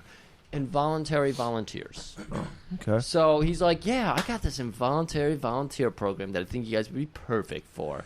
That's when we go back over to our main villain. Bison. And he's meeting with a scientist that we thought was nobody, but Joe pointed out, who is the scientist? Dulcim. And he didn't make it to our thing either. You got to see a little bit of Dulcim. Yeah, I saw. He had the skulls necklace. He's got skull necklace. He's a yoga master. He's got stretchy arms. This is also a Street Fighter 4 character I really like to play, but it's also because of that range. Yeah, and see, that was my go-to as a child to beat Sagat. Like, I was like, man, I got to stay away from him. Every time I jump, I get hit with a tiger uppercut. He's got the freaking tiger driver things with the energy. I gotta hit him from far. Is it Tiger Driver 94 or 98? Because I've seen the 98. He just kind of says tiger, and it's like a tiger shot, I think is what the move is called in the game. Yeah. But yeah, apparently this character is Dulcim. Yeah, and he's on a leash. He's a freak on a leash. Oh, he's a freak on a leash. Hey. And he is being forced. Blanca, it's the 90s. Everything was about VR in the 90s. Everyone's going to be wearing these fucking glasses. Right. So he puts it on. And if you're going to make someone into a monster, I don't know any better way than to show Robert Ginty movies on a loop. He's just showing white fire. He's showing him leering at his sister. That's enough to drive a man insane, Griff. It's driving me insane. And if that weren't enough, they're going, we know how to create a monster, Griff. It's all about energy drinks. So they bring in the IVs full of monsters. If you're going to make a monster, you got to have monster energy drinks. Absolutely. Joe, how many energy drinks can you think of? What do you think are the top 3 energy drinks? Top 3 energy drinks on the market today? Yep. Red Bull is still the undisputed victor, I think, but Bang is gaining on them, and I think you'd have to say Monster. But we have a lot of lesser-known fellows out there. You know what I mean? Right. We got the Reigns, which are pretty ridiculous. It's interesting. Yeah. I guess there's still Rippets. I don't know. Whippets? Those were very, very cheap. Very close to Whippets. So yeah. There was a Full Throttle. Full Throttle. Pretty wild.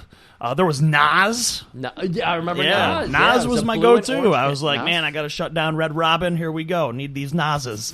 Boom. And I was just bartending it up.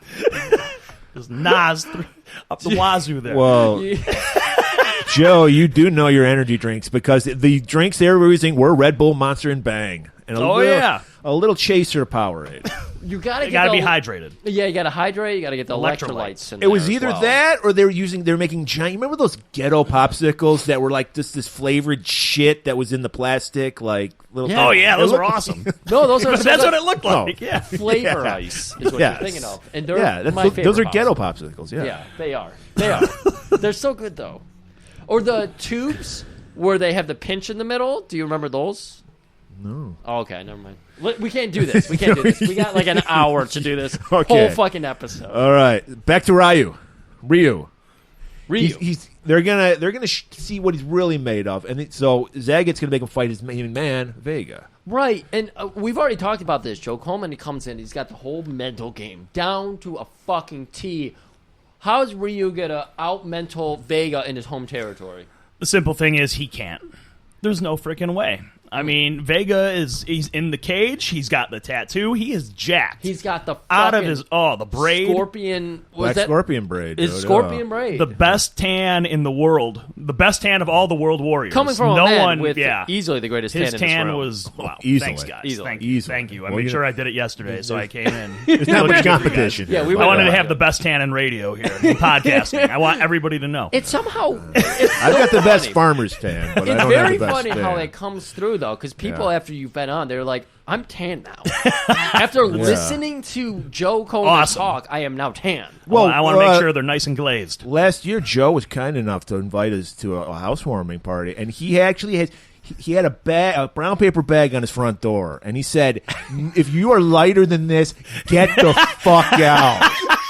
Griff, obviously, he knows Joe better than me, so he got a bronzer. I had to sit in the car. Yeah. I was like, in shame. I was just, I But was see, eating though, my you at shrimp. least showed up with like the dress code, adhering to the dress code. Everyone had to wear white to really accentuate their tans. I appreciated that, though. So even though it wasn't that dark, you had it all going. Eventually got Murray in by cosplaying him as Jim Cornette. We had him eating a I Wendy's could never triple- imagine Jim Cornette tan at all. Yeah, You're right. We got you in with a Wendy's triple cheeseburger and a tennis racket. And we had to get you in a suit jacket. But yeah.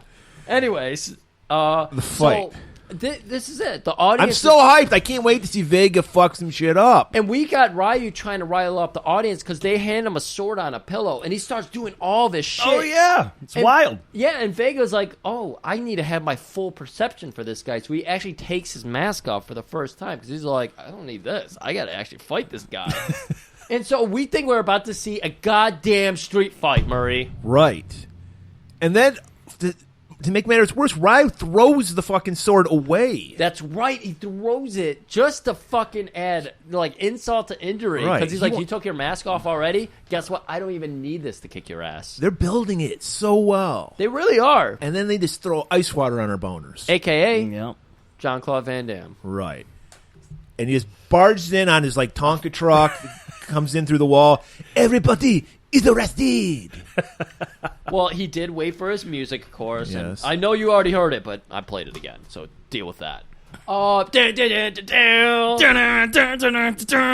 It just doesn't. Guile's coming in so flat. He's on cocaine. He's out of his mind. You think he would have some energy in this movie, but no, he's just like, hey, you are under arrest. He's shrimping it. This He's whole performance is shrimp. He's been thinking about Kylie Minogue's toes this whole fucking movie. Who would it be? Oh, he was sucking all over those toes. God damn it.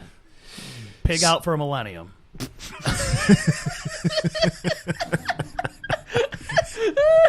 that where you get your protein from? You just fucking... maybe.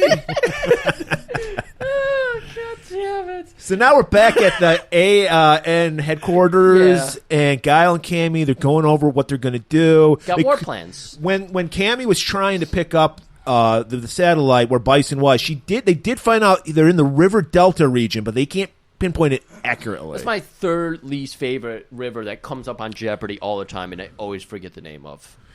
And just as they're about to, like, I guess, go more into their plan, an assassin just attacks Scout. 'Cause we need one scene where Jean-Claude's kicking some ass. Well, we really do need that.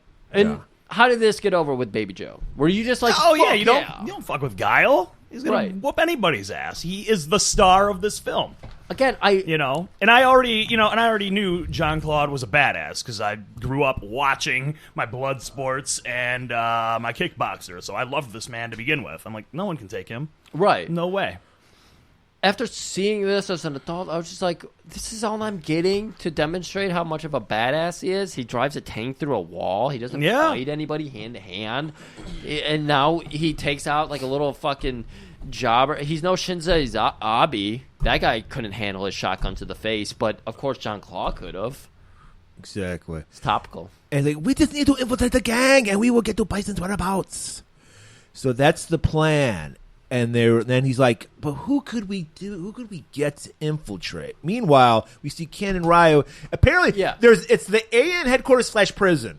I don't know why you're super... yeah, exactly. Why is it a prison, first of all? And why is there a window in the super secret boardroom where anybody could probably be hearing you, including... Yeah, because there's no glass. It's just bars. Yeah, it's Asia. So the closest you're going to get is like the paper screen walls. So they just have bamboo bars, holding this window together. And Guile's just like, who could I get to look at this plan? Well, yeah, who can we get that can infiltrate? And then he's seeing Who is enough strong? Who is enough strong? Do you know that line from Lionheart? I don't remember. Yeah, I think I've read it multiple times. Yeah, it's one of those beautiful John Claude reads. Beautiful. He is not enough strong. But Ken and Ryu are, because they're getting into a fight. Because we learn that Ken is more the guy who's always getting them into trouble. Ryu wants to follow the straight and narrow, but he falls into all these plots that Ken gets involved with. Right. So he's pissed off, and we see Zagat and Vega there too. Right, because they're lording over this prison already. Right. Maybe if Zagat won't trust new friends, he'll trust new enemies. Could we have not had like a 1-minute scene of Zagat establishing his dominance by doing a tiger uppercut, like walking into the prison and people are like, "You think you're the fucking top dog in here?" Wah! Yeah, that freaking tiger uppercut or tiger knee. Like we only guy's eyeball flies out. Give us something. The only knee I respect is a V trigger, so let's just go ahead and get beyond that. This movie should be called Street Non-Fighters. There we go. Because there's no fighting. There really is very little fighting, and even that fight was it looked like any old fight. It doesn't look like Street Fighter. So Guile gets Ken and Ryu brought up to their meeting room, and he lays the plan out for them. He'll release them if they do something for him.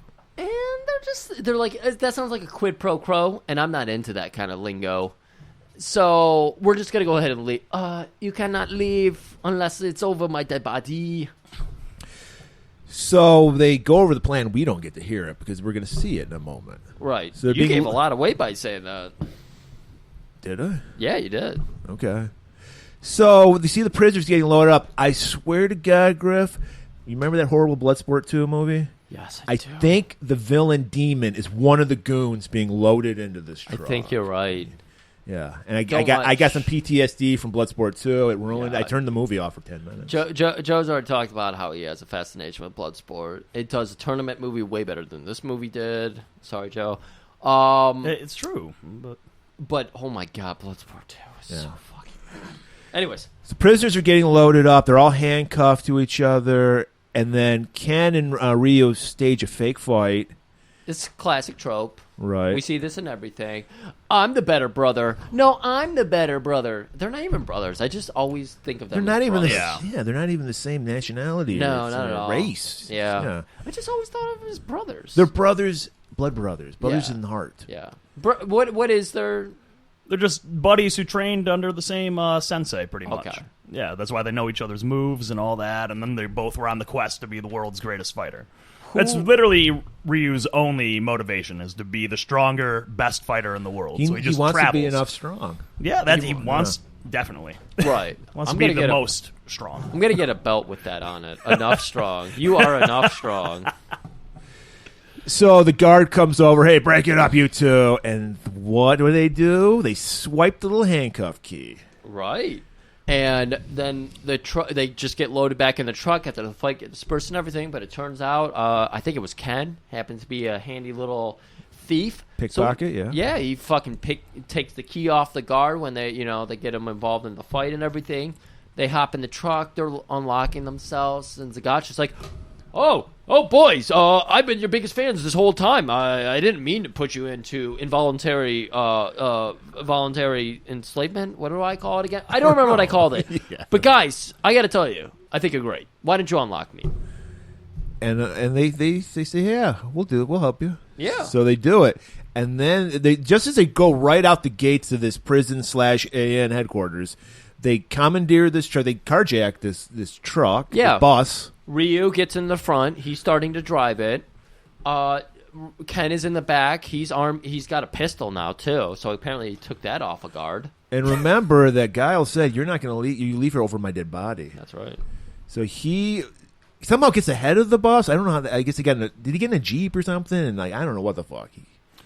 This is very on brand with Street Fighter. A tournament, guys. 100%. Yeah, this is... They're getting it. This is tournament fighting 101%. Yeah, absolutely. They're nailing it. So we're very confused here. So they're driving through. Jean-Claude appears in front of them, and he gets shot by Ken. We never see this in movies because our hero has just died. He's been shot 14 times in the abdomen, and they have not gone through. Right. They're just sitting there. They're just waiting. Yeah, if the bullet doesn't go through, you're a goner, dude. So I want to sidebar for 1 second here because baby Griff, 8-year-old, seeing this in the theaters, thought, wait a minute. He's not playing Ryu and now he's dead? I want to leave. I was so upset. Wow. Very upset. And while that's going on, Chun-Li's reporting it live as it's happening. And she takes the moment of his death, everyone's looking at Guile, to put a little tracker on that bus. Mm-hmm. She has her own motives, guys. Come on now. I'm trying to figure this There's out. Something going on. This is incredible political intrigue that's happening for a movie that's supposed to be designed for kids. Yes, there's a lot of layers. There's so many layers. As an adult, I'm just like, wow, I'm like blown away by this. Watching it the first time, I'm like... And people wearing too many layers. Right. There's not enough skin in this movie. No. Not enough skin. No bare thighs at all. No bare thighs. That is devastating. They look good in the fishnets. Murray also did point out this is one of those Jean-Claude movies when he was on his decline, and he did not show his butt. No, yeah.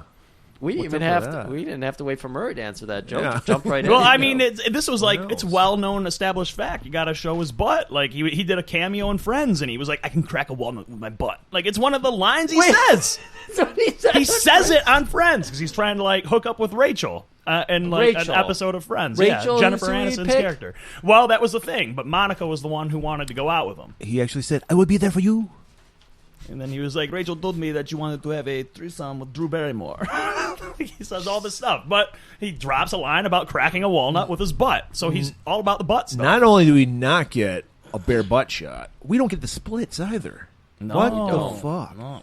We do Guile doesn't do the splits, though, in all fairness. He's playing... So Jean-Claude's like, I do not think the character would do the splits. I know that's my move that I always do, but I want to stay true. He's going method. He's staying true to it, and he doesn't want to step on, like, Cammy and Chun-Li's stuff, because they kind of do, spinning bird kicks. They do. Doing the splits. Yeah, I think Murray got to see a little bit of Chun-Li doing that. Where she goes upside down and her legs are like flat and she's spinning around like a helicopter. Yeah. Did you get to see that? Yeah. Okay. If I was more prepared, I'd have a funny sex maneuver for that, but I don't, yeah, exactly. We can't be ready for everything, everybody. Yeah, really. Make up your own fucking sex thing. You fucking pervert. Yeah. We love you. Yeah. Oh, boy. The Bison! Bison, this is where we learn Bison's not such a bad guy after all. Because he just wants to help the world. Did we mention that Chun-Li planted a tracker? Yes, we did. Okay. Bison has this idea for Bisonopolis. It's better than Disney World. Dude, I saw the fucking model. This place looked tits. Yeah. Okay, I don't want to give this to Disney. I want to give it to Merman Productions. I'm trying to give it to ourselves. I want Bisonopolis. I would love it. I would love it. Could I have a job there, please? Yes. Of course you would. Thank you. What Street Fighter character would you be? Man. Jeez, I don't have the hair for Vega, unfortunately. But, man, I don't know who you got in mind for Bison. I've seen you do some incredible pile drivers, so if you came to me and said, I want to be Zangief, I'd be like, yup. You're right in there. I was thinking the same thing. Yeah. I'm not 7 foot, though. Neither's Look, anyone in this movie. Exactly. So, We got to stretch our imagination a little bit. So that's the easy one, and we're gonna have to go with that because we got to finish this. Yes, we do. So he's revealing his plan. He's like, I'm not a bad guy. I want to help the world. I'm trying to build super soldiers. Captain America, you heard of him? Right. I'm trying to build them for energy drinks. Come on. You guys just completely misunderstand what I'm doing here. The world is full of fucking idiots. I want to face fuck the world with peace. Oh, exactly. Not How hate. you do it? That's right. Come I'm on. going to fucking just blow a load of peace all over their faces. The doves will be spurring all over. Right. And so we're like, as an audience, we're like, yeah, he's not so bad after all. I mean, Jean-Claude the fucking douche in this movie. Maybe I'm on Bison's side. Right. And people are dumb. It's like, all right, Right. man. Yeah, I think under just your rule, I think we'll be all right. He was really rolling, and I was really starting to believe in him when he gets cut off, because he was talking about how many times we have to flush after we poop now, and I was like, this guy's hitting it right at Bison home is now. all about toilets. He All wants talks to make about. sure. We have so much water here, guys. We should not have these low-flow toilets. I mean, come on. Right. Come on. So he's just about to get into his whole speech about how he's going to fix toilets, and that's when he hears the news of Guile's death. Right. And he's just like, he's heartbroken. He's like, I wanted to be the guy to kill Guile. Fuck. DJ, his left-hand man, because he's not even strong enough to be his right-hand man, is coming up like, oh, your enemy is dead, friend. I'm sorry, was that? That was That's awful. I'm that was sorry. painful. Oh, no. Goblin Griff gets us canceled. I'm sorry, everybody. But he's just, like, Bison has to explain to him, no. Some things are about, like, doing yourself. Like, you got to mold that clay. You got to shape it. Yeah. I would have loved to have seen a real Guile and Bison fight. Yeah. I guess we kind of do. Yeah. You can call it a fight. Yeah. So now we see Chun-Li. She's in their little news van with Honda. Sorry, I don't know him that well. No, I gave you permission to say Honda.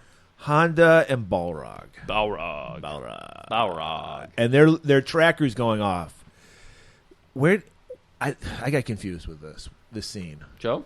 I mean, their tracker's going on. They're gonna find out where he is. That's it. They're gonna find Bison. But do they? Because they find out where Guile is instead. Yeah, they have a really impressive surveillance system in a van, and when they're trying to read their tracker, it's going crazy, and they're like, "There's some kind of disturbance. I bet it's the fucking AN." So then they devise a plan to have Chun-Li go into like a ninja suit. And this is where we open-faced ninja suit. Very weird. Usually you wear a mask if you're a ninja. She's like, I got to show my beautiful face. So they devise this whole plan. She's getting in because she's like, they've got a whole computer surveillance system. It's probably interrupting our system. We'll see what they see. Oh, okay. So that's what was happening. Okay. So they sneak in, and she finds out, oh, yeah, this is it. They have a surveillance system that's stronger than ours. It's wrecking our wavelength or whatever. Yeah, her spider tracer's not working. Exactly. Yeah. And so at this point, of course, even though she's in the middle of not enemy territory, but she is a threat in here, she removes her mask because that's what you do. Right. Judge Dredd style. Right. Stallone, I'm looking at you. Right. And then she sees, like, just for some reason in their surveillance room where nobody's tending to it. Nobody. Multiple uses for this AN's headquarters. It's a prison and a meeting place. It's a surveillance room / morgue. Right. It's everything. Right. And apparently they were just like, you know what? Guile loved the sound of bleeps and bloops of the surveillance system. So we're just going to cart his dead corpse here. That's what he'd have wanted. And we're going to leave him alone. No one's going to be manning this surveillance system. Why is he still faking death? It's all going according to plan. That's the whole thing. Said, he's straight method on this movie. That's it. Like, I think he would, stay dead a little longer. A little longer. I don't want to be in that seat, actually. Can I just be dead? She sees a body on a gurney with a blanket over it. I want to make sure there's no witnesses. And then, like Frankenstein, he jumps up. Ah, I'm alive. And who are you? Oh, God. And then he does a little smart aleck. All his lines are smart aleck. I hated Guile. Yeah, no, this is not Guile at all. No. I wasn't going to give you an interview when I was alive. Definitely not when I'm dead. So he calls in his guards. Right. And Chun-Li is like, captured or whatever. He's like, oh, why should I let you go free? And she's like, I have some it's personal with me. And he's like, fuck you, it's personal with me. No, he tells her, that is not how war works, Missy. It's not about a personal vendetta. Guards, take her away. Then what does he tell us, Joe? He tells us... What does he tell us? Well, he just tells us, this is a personal vendetta for me. Yeah, it's about mine. You fucking asshole. It's about my vendetta. Come on. But he didn't... As we established, Charlie hadn't even been kidnapped by this point or whatever. He just already had a hard-on for Bison. Right. It just starts out with just Right. pure rage towards Bison, just because he's a bad guy. Murray explained, we just know that he doesn't like Bison. That's it. Right. There's That's no it. backstory. There's no understanding. They don't babyface He had him up. he had a bad beefalo hamburger at Buffalo Wild Wings, and anyone named Bison just enrages Okay, we're getting him into now. Murray's life story. Why would you get a hamburger at Buffalo Wild Wings? Because I wanted a hamburger, and it was awful, by the way, and it was very expensive and awful. Yeah. Sounds like it would be. Yeah. All right, now we cut to what I can only explain as a fucking flea market. What the fuck is this scene? I'm already out of this movie as an 8-year-old. And we cut over and we're in a flea market now? What the fuck is happening? It was like an auction was going on or There was an something. auction / flea market / U.S. This is actually what I believe happens when we send... Like, we're sending a bunch of arms to Ukraine and shit. I feel like this is what's going on. Yeah, is that yeah. we're paying for these weapons with our tax money. They go overseas. And then there's flea markets for all these people that just buy our weapons. But it's not just a flea market. You need entertainment when you're at a flea market. And who loves... What's better than the circus? So we're in a tent with Bison and Zagat. They're buddies now. Not Saget. Well, no, I felt like they were kind of buddies. Kind of. Because he was like the dictator, and Zagat ran the underworld. So it's like they had to have a channel, maybe not like on camera channel, but I think they worked together. That's what I gathered. And we're getting a nice little magic act, but something about these magicians seems familiar. It's fucking Honda, Yep. Balrog, and Chun-Li. Very well disguised. Very well. She got the sexy genie outfit on. Looking good. And This is the most thighs she shows in this movie. and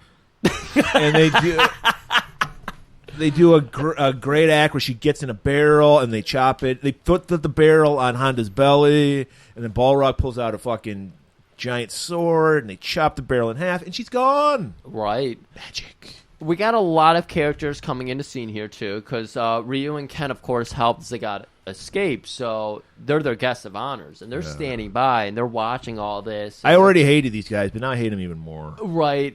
Who wants to do it? It's not me. Someone else do it, because they spit on this whole affair, and they give it this terrible comparison. Go for it, Joe. Where we at? Right at the top. They besmirch the land that we love. The Place makes Detroit look like Disneyland. Fuck you, Ken. 1994, we had Pete Rodney at quarterback. He was fucking hailing spirals. Rodney, yeah. What's that? Pete Rodney, yeah. Yeah, was it Rodney Pete? Yeah, it was Rodney Pete. They were winning better than they have for the past 20 years. Well, Barry Sanders was carrying them. Well, yeah. And Spielman was still in the backfield. Yes, that's true. Well, the defensive backfield. Mid-backfield. Right. Anyways. Red Wings were on the rise. They really Pistons were. were on the decline. Yeah. I think we drafted Grant Hill that year, 94. Wasn't that a good thing, though? Yeah, but he couldn't do it by himself. Right. And That was when we had the teal uniforms and then the horse. And Was it yeah. right when they switched over? Yeah. No, I think his rookie I thought- season we had the red, white, and blue. Yeah, and I thought then- it was like 96 or so. Maybe, yeah. Because it was like, we're such a bad basketball team. How about teal? Would that... 'Cause that was a hot color in the 90s. People loved yeah. teal. Oh, yeah. Joe remembers. Absolutely. He had a teal outfit. Anyways, so we see that Ken and Ryu are there, and of course, Ken, he's got the fucking eye for the thigh. Eye for the thigh? Oh, He's yeah. like, I recognize Oh, those yeah. thighs. Yeah. Knocking me out with those Asian thighs. That's my favorite fucking Hall and Neil song. Wow.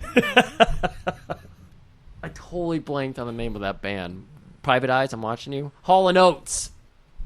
I did a Captain and Tennille. Hall and Tennille. First of all, I was quoting AC/DC. First of all, I don't know where the fuck you're going. I went with somewhere else. Hall and Oates. Hall and Oates don't like thighs. Private Eyes, I'm watching you.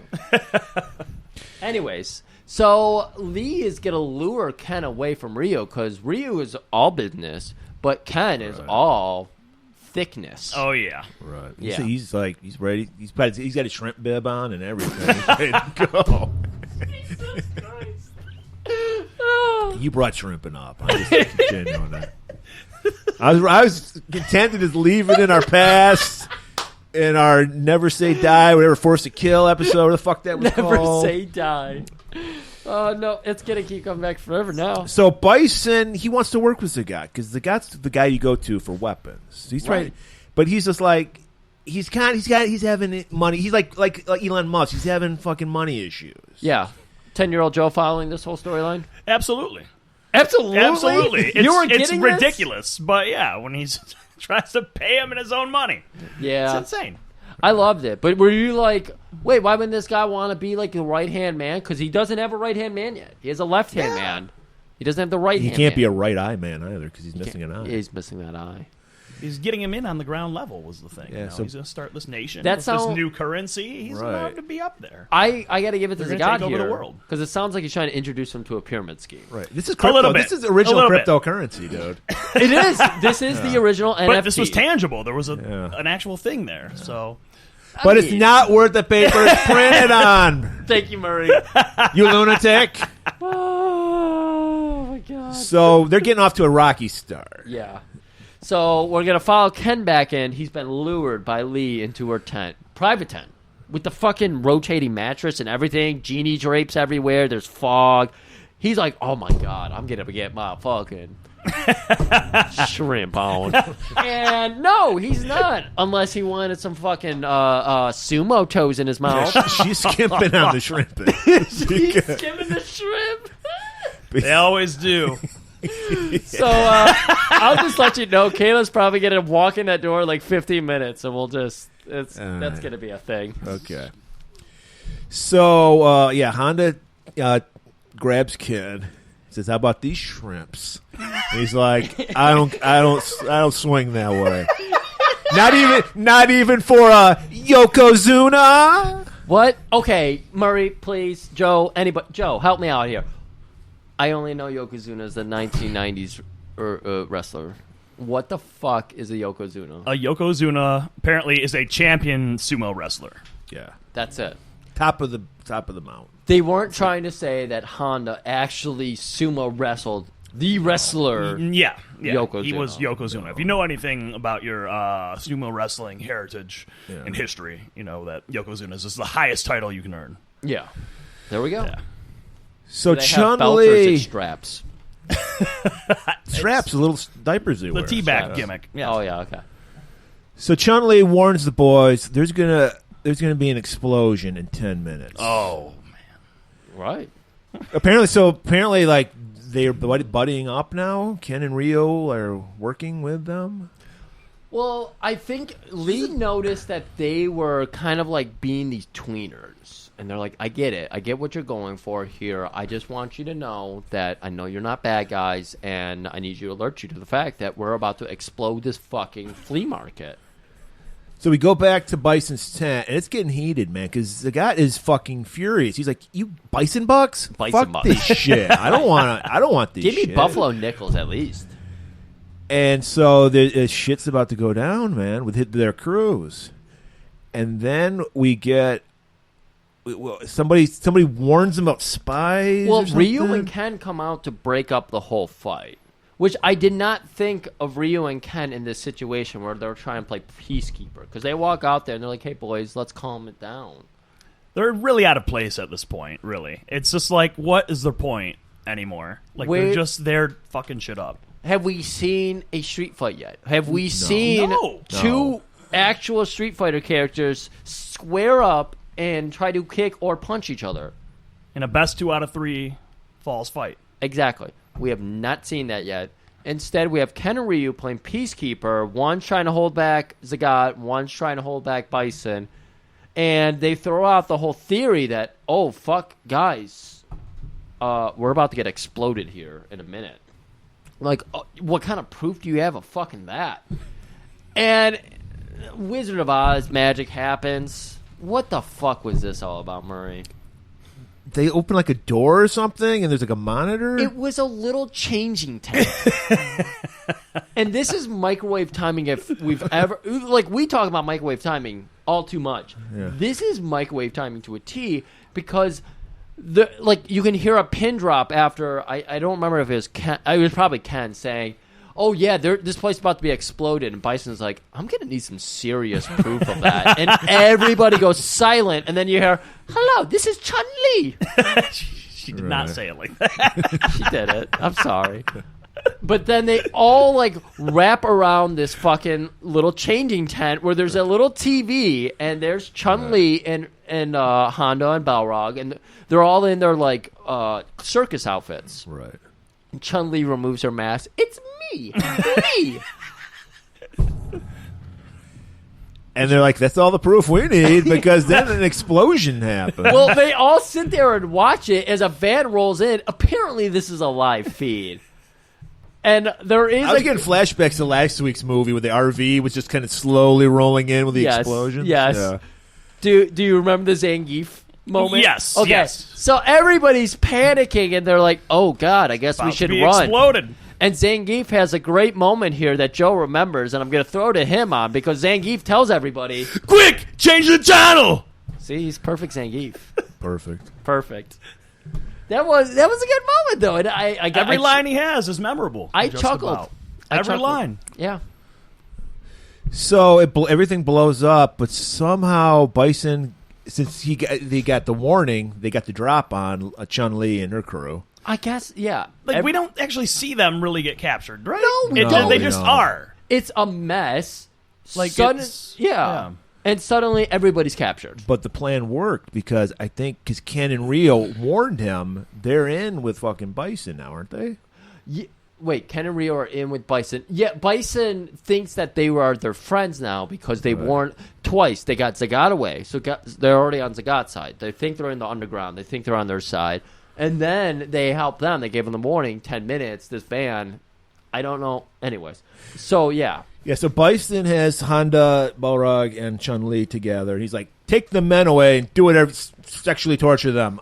I want to talk. I'm going to give a private interview with Miss Chun-Li and her luscious thighs. Again, this is one of the fucking greatest. When we get to see how Bison welcomes a lady, like, this is top-notch shit.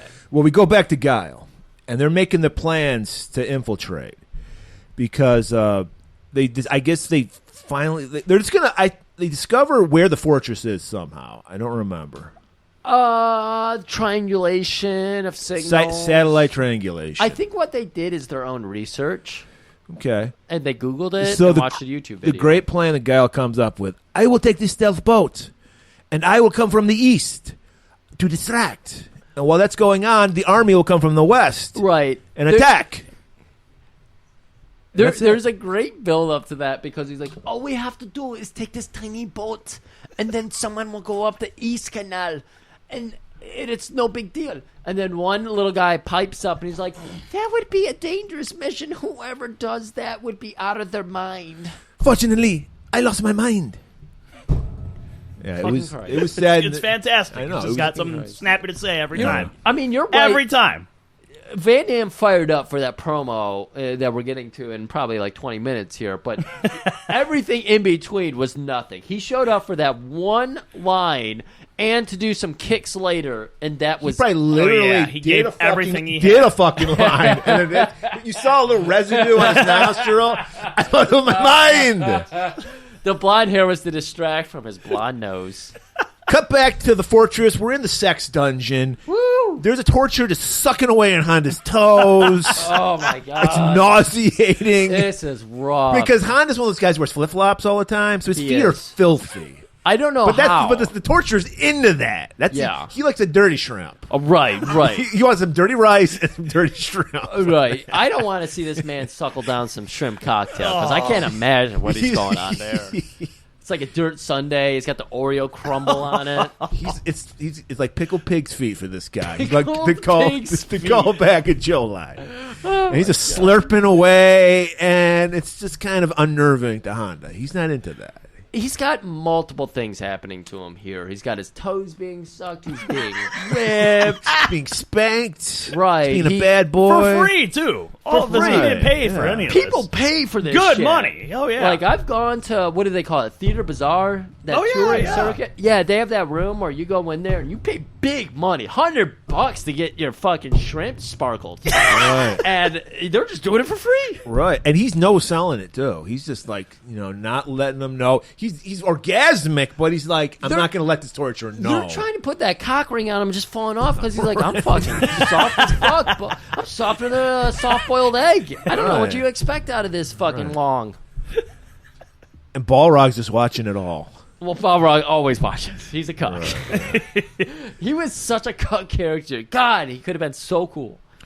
So now we cut back to Zangief, and Ken and Rio are best buddies right now. And Zangief's showing him around. Is like, this is the laundry room. This is that room. This is the gym. This is Rex's private room. We don't go in there. He's got his tube socks on. You know what got that you means. some personalized gis with little bison emblems on That's it. right. But it was a nice way to get them in their little karate outfits. That was a little bit. I recognized that when oh boy.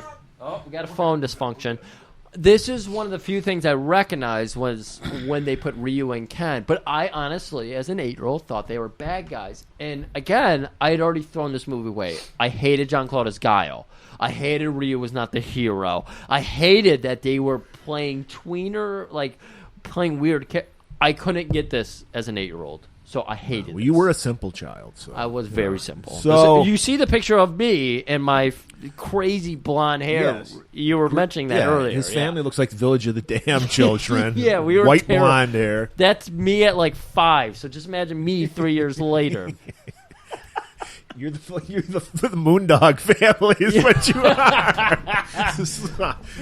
So now we're back to Guile. He's ready. He's got the plan. He's ready to kick ass. But some nerdy suit has to come in and just spoil the shrimp because he's just like, excuse me, we're going to pay that ransom. We're going to give in. We're going to cut and run. And Guile, he gives us. I'm gonna throw it to you, Joe. This amazing speech, inspirational speech to the people. Yeah, and then essentially it comes down to, and we can all go home. But I'm not going home. I'm going to get on my boat, and I'm going upriver, and I'm going to kick that son of a bitch bison's ass so hard that the next bison wannabe is gonna feel it. Now, who wants to go home? And who wants to go with me? And then everybody cheers. It plays Guile's music, and we are off. They just take off their stealth boat. It's Cammy, and then this is the first time I even noticed the Indian guy. He's like in there with them, and they take off to do the distraction while the rest of the AN forces come from the west or whatever. So now Lee is finally going to get her meeting with Bison. Now, does he have her dress up in this outfit? That's the thing. I think he had her in of course. this. Yeah, he was like, this is what I want you to wear. I like you in Bison's red. a man of class. Yeah, we know he likes red. He wears red. Yeah. That explains it. We just explained why she's not wearing her traditional blue dress. And he puts on a little bit of his loungewear. He's taking off this like big Bison wear. Puts the fuckable music on. It's Murray, are we starting to feel like we're hitting a Sweetson scale here? Yeah, but you got to remember this is a kids movie, so it's kind of like we get a lightweight. What are you expecting Thor: Love and Thunder to hit on the Sweetson scale? -2. Negative, because we got one of the 4 Chris's of the Apocalypse in this movie, Right. and Natalie Portman, who's known for just bearing it all. Dirty as all hell. Exactly. Dirty girl. She's like the Kylie Minogue of this time. So now we finally we learn why somebody hates the fucking Bison for a change. Chun-Li's like, my family lived in a village, and you were this marauding army, and you killed the entire village, and then...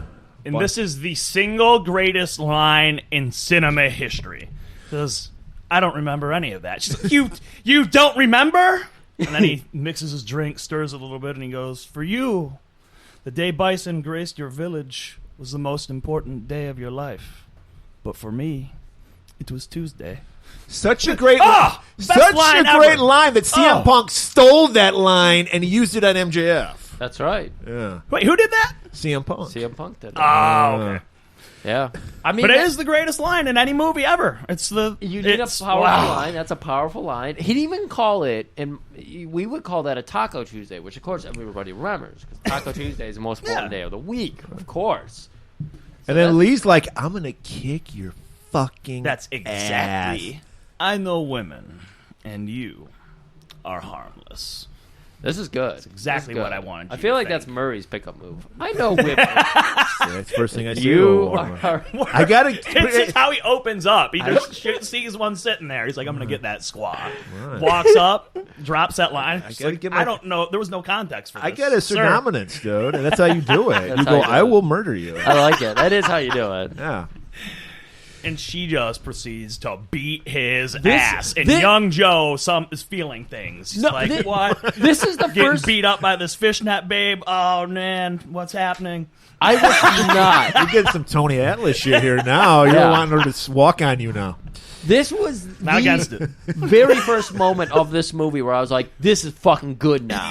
Finally, a street fight. Yeah. Great Yeah, show. exactly. Because Chun-Li starts pulling out Chun-Li moves and shit. You're seeing two actual Street Fight characters, and Chun-Li horrified me. Because when I was playing as Ryu, trying to go, because what they do, Murray, is they have you fight each people. And I think it's staged, where it's like Ryu fights, Ken first, then he fights Blanca, and then he fights Chun-Li. So she's like the fifth stage or whatever. I always lost at her. She always beat my ass. And seeing her beat Bison's ass here, satisfying. Even as 8-year-old Griff. And then Bison just screams like a little girl and runs to his panic room. He's like, oh, my God. Right? He's cowering in a corner, getting ready. I was sad that he took a powder so easily. Like, he didn't, he was caught totally off guard by this harmless He begs female. fucking Guile to fight him, and he's running away from a harmless woman. Hey, guys, I want to remind everybody, if you listen to our 84-minute opener, that we talked about the three different types of Street Fighter characters. You've got your assaults, you got your projectiles, and then you got your crouchers. And, Joe, help us out here. Bison is a crouching charge guy. So is he just trying to mess with her? Is he maybe. wearing his pink and blue tights to fuck with her mind? She Should've been. thinks she's winning. He's crouching, charging in the corner. He's going to hit her with a psycho kick. Absolutely. That would have been nice, but no, that doesn't happen. What happens is Honda and Balrog have escaped from the sex dungeon, so they run in. I think Ken and Ryu are there too. Yes, they bailed him out. There was a little moment there when they were bailing him out that they got confused and they were choking with chains. And let's not get into it. It got a little weird. So Bison, he's got the Cosby gas going, and he knocks everybody out. Yeah. So now we're gonna cut back to Guile, and he's in his stealth boat, and he needs some motivation. He motivated the whole army, but he needs personal motivation. And this is the first time we've heard, because we're always hearing that Guile theme. Dun, dun, dun, dun. This is the first time we hear it done on a piano. Dun, dun, dun, dun, dun, dun, dun, dun, dun, dun, dun, dun. And he's really thinking hard about Charlie Blanca, a character that's combined, apparently. And this is such a high-tech boat. It can make video play off cassette tapes. Pulls out a cassette tape, puts it in, and you see the video. Griff's is just vomiting in the sink right now. This is offensive to me. As an AV guy, this is offensive. And he's seeing memories of him and Charlie having double dates, double teaming a girl, like sucking on each other's toes. It's crazy. Yeah. But it's also heartwarming that we see that he really cares about Charlie. They shuck a couple oysters, which, again, to get into the perverse sexual acts, that's when people are into the heels. I don't want to talk about it. I went on a dark path when we started talking about the shrimping, and I found out shucking oysters is when you're into the heel. Oh, okay. What? Speaking of Charlie, Different levels? we go back to that dungeon / laboratory. Yeah, and they're not. And we're shucked. seeing, of course, naturally, when you take so much fucking Monster Energy, drink Red Bull, you turn green, and your hair turns red. Joe, have you experienced this? Because you've gone through the circuits of wrestling and everything. You've probably been around. I know you said you had a Nas phase, but Oh yeah. Something's going on with the Something screen. crazy going on. yeah, this laptop's kind of fucked, so it's still recording. We're good. But yeah, multiple times. I mean, I've just far surpassed the need for energy drinks now. Now it's just pure. It's pre-workout, then it's coffee after the pre-workout, and then maybe it's an Adderall pill. It's insane now. It's out of control. Needless to say, I have turned into an electric green monster multiple times. But Okay. it passes. It passes. it passes. Just when he's Okay. angry. Just when he's angry. Yeah. Right, yeah. So we've had scenes throughout the movie where we're seeing like they got the build up. He's 70% muscle because there's 2 steps to creating a monster: mental and physical. Right. So the physical, he's still following the Monster Energy drink regime, but the mental, he threw a little monkey bar in it. Right. He cut off the Ginty movies and he's throwing straight Steve James at us. And there's Oh nothing my that God. can make you more human and love your brother than Steve James. Right, and they were playing all this hard fucking edge music. They were playing so much G.G. Allen as he was watching those Ginty films. Right. And now they're playing some fucking classics. They're playing early Misfits. They're playing, some good old Bolt Thrower. And great, they're showing weddings. They're showing puppies. They're showing fucking baby They're showing deer Steve prancing. James' pecs just oiled up. Oh and my you can God. see the grin that comes on Blanca's face. He's human again. Tying a headband, influencing all the black people in the little community. Yeah, I know, because we've proven that it's impossible not to love Steve James. It's impossible. And we're learning it right here because right. he's regaining his humanity. He's absolutely good.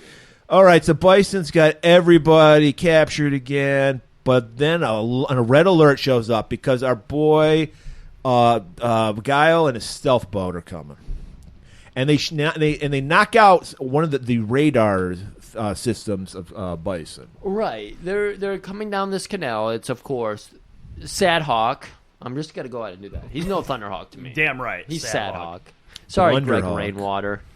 And then, of course, you have Cammy in the boat, and then, Jean-Claude. He's still a little teary from, his little cassette video. But, yeah, they're, like, coming down this canal in this stealth boat, and they're thinking they're completely immune to everything, but they do have to shoot something, and apparently that knocks their stealth out, because immediately someone goes, hey, one of our stealth cameras has been knocked out, and he goes, okay, load up the filters, but take these filters off. And he's like, yep, that's a stealth boat right there. Like, M. Bison, this is a better... Smart guy. Yeah, this is better Running than, a like, his country. fighting. Yeah.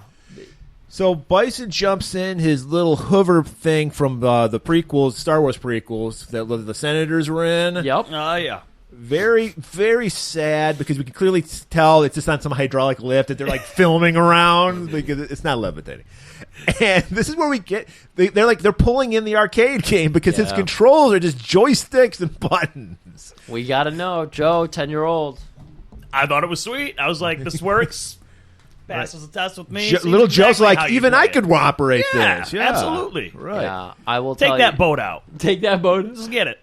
I was just like, can somebody fucking Street Fighter? I was. We're getting to it. They want you to really want to see those fights. We're just getting some button mashing. That's That's all it. Raul Oh. Julian's doing. He's just mashing buttons. That's right, and we all know about the button match. We're talking to Oh, people yeah. about the artistry of like combining your moves, defending, and they're like, Yep. "Oh, I knocked. I'm sorry, everybody. Millhouse is offended. Millie, that was me. It's okay." Anyways, But it's working because he's releasing these mines that are like underwater mines, and it blows up. And I guess we get a little scene where like he's gloating to Guile, like "I'm going to kill you." Yeah. and he does. And then Guile's like, "I guess it's time to bail." And they leap out just as the mine comes up and blows up the stealth thing. That's right. And then we get the classic line, "Game over." So sweet. that was good. That was good. I liked it. So, anyways, our scientist, of course, is he's Some guy, the one guy who hates Steve James, is like, "Is that Steve James I'm hearing?" Do I hear Avenging Force on right now? And I happen to know that our subject should not be watching such a fucking good movie. We need to stop this right now. Let's put the Ginty video of him fucking his sister on for the 40,000th time. Yeah. Joe, that's a real thing. Yeah, Robert movie. Ginty fucked his sister in a movie. He found a woman who resembled his sister and gave her plastic surgery so she would look like his sister so he could fuck her.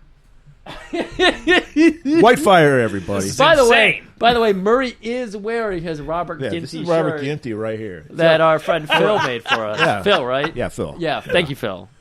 Those shirts work great. I walked into a line that was 14 people deep, and they turned to look at me, and they all spread. They just walked away, and I got to walk to the front of the line. So a fight breaks out between this one Steve James hater and what was the scientist's name again? Dulcim. Yeah, this is... How is Baby Griff supposed to know this? I don't. It was like a throwaway line. Someone said Dulcim or Doctor whatever. But yeah, So were you expecting a yoga flame? Of course I was. Okay. But not once. Not one stretchy limb. Yeah. Not one yoga flame. Not one teleport. Nothing. But you were happy with just fucking moving on from it. Yeah. There's a lot happening at this point. I So will they say. struggle. They're bumping into shit. They open the incubation chamber that Blanca's in. So Blanca is released. And then we cut back to Guile and his crew. They're fine. They're not even wet. Right.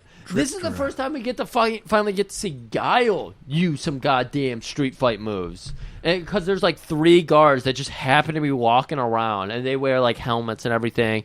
So we get to see T-Hawk do nothing. He puts on his Cherokee headband. That's what he does. Yes. While everybody else is fighting, he's like, Steve James taught me how to do this. What was that movie we did where Steve James taught the whole community how to I don't remember, but yeah, it was a great Riverbend. Riverbend. They were on a riverbend. They were on a riverbend learning how to all back. bend a headband. Well, Guile loves it. He points out, hey, what's up with that headband? What's up with that headband? I did Cherokee. It's part of my heritage. I should have brought 3. Because it brings good luck. Yeah. So, do we get to see Cammy do a Cammy move, or did she just I don't think she punch does somebody? anything. Does she? Didn't she do like a Hurricanrana type thing? She did a Hurricane Rana. That's one of She her does, top yeah. moves. Yeah, She's that actually- vaulting like head scissor thing. That is. God, Cammy's so good. Gimme, girl. Did Guile do any kind of move, or did he just do a John Claw move? John Claude. John Claw move. Okay. I guess like one of his spin kicks could be one of Guile's like regular kicks. It could He be. kind of does. Yeah, it's like medium kick is this weird thing. He jumps and he spins. Yeah, you're right. yeah. Okay. So they It's find not one of his signatures. They find a sewer grate, and they're like, hey, this is the perfect way to sneak in.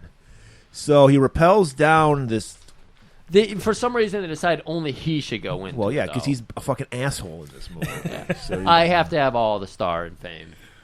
and we get a little scare where he just starts sliding down, but he stops right before the big drop, and then we get a tarantula on him, and It's spooky. I give him that. yeah, but he gets into the lair, and he stumbles. Apparently, the sewers go straight to the laboratory. Yeah, Dalsim doesn't run a very good science factory here because there's just a sewer. Yeah. Anyways. And despite Blanca? the fact that Charlie looks nothing like he does before, Yeah, so as soon as he pops his head up and gets his body in there, Blanca attacks him. right, and he's like, Charlie, and that stops him. You look like a bug, like a nut. And we just learned that this guy, we saw in the cassette video he's playing, he loves this guy, so he's immediately like, I'm not even going to try to fix you, I'm going to kill you. Like, he pulls a gun out and points it at him. Hold on. 10-year-old Jill, please take us there. He's a monster, though, but now he's got to battle this internal conflict. Can I really take this guy down? You're But understanding this. There's no conflict. No, He's what do like, you I'm mean? really going to kill you. He has to stop it. It takes 2 seconds to think about As it. a 10-year-old, Joe is parsing this, saying he's got internal conflict. does. This is Can't do working. it. It's Charlie, you know, and he knows just because the eyes are the windows to the soul. He looked right in those eyes and he saw Charles. We know all about reading eyes, Murray. We all That's it. do. So you're hearing this from 10-year-old Joe. He has gone. Mm. Joe is just fluttering his eyes right now, going to his 10-year-old self, seeing this movie, and he just told you that he understands the internal struggle. I think But he knows he's an abomination, and it has to be done. he's just too ugly to live. Crazy. It has It's like, to be how am done. I going to have a wingman looking like this? I'm not going to Exactly. get played. He's not going to be able to have. You know what he did? He looked down at the feet and said, not sucking on those toes. It ain't easy. Oh, You'll never be my But goose. thankfully, someone with a heart, I forget his name again, Dalsim. Dalsim Dalsim. stops him. And this is where he turns into. I swear, maybe I'm misremembering. I swear he's bald now. He looks like the character from the. You fucking, might be right. Yeah. I don't know what happened. Maybe but I was so tired, and of course, doing these notes, it's like it gets exhausting after. I did not notice this detail, but now we go back to the room. I don't know, control room of Bison, and we see the timer. Remember, guys, the $20 billion. He's waiting on it. Right, and he had a fucking clock up there. It was 72 hours. Was that like 3 days or something? He's like, guys, we're counting down, and so we hit the 0 hour, and so the floor opens up. We see all those hostages in the conversation. Well, he says, pit. DJ, check our accounts. Literally DJ the character. He doesn't have a DJ scratching table. Yeah. And he looks, he's like, sorry, boss, nothing. They're not going to pay. Yeah. Even though, why aren't they paying? They need to go through Guile to fucking pay. Why do they have to go through Guile? Like, anybody could jump on GNT TV and just say, hey, we're willing to pay, because we saw that. Like, it's just like Trump and his CNN and his fake news. He's always watching it. So all they had to do was go on GNT and say, hey, here's $20 billion. It's not Bison bucks. It's real money. Cut back to this scientist's name I can never remember. Joe told me 20 times. I've told you. He finally explains that he's still human. His feet are nasty as fuck, but he's still human. Patty can fix that up. I can't.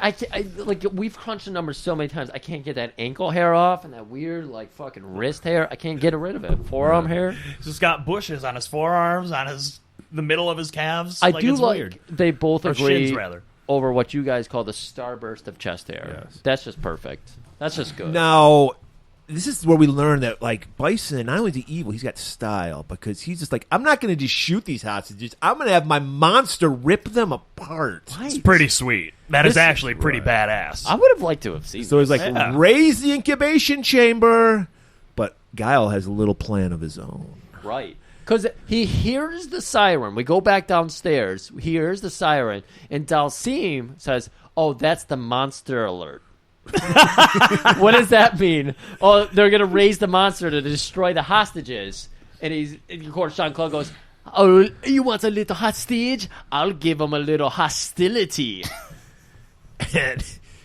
And I like how he had it set up, because he knows this monster might be out of control. So he has like an aisleway where like knives shoot up. So the monster has to walk down the aisle to his torture pit, his hostage pit.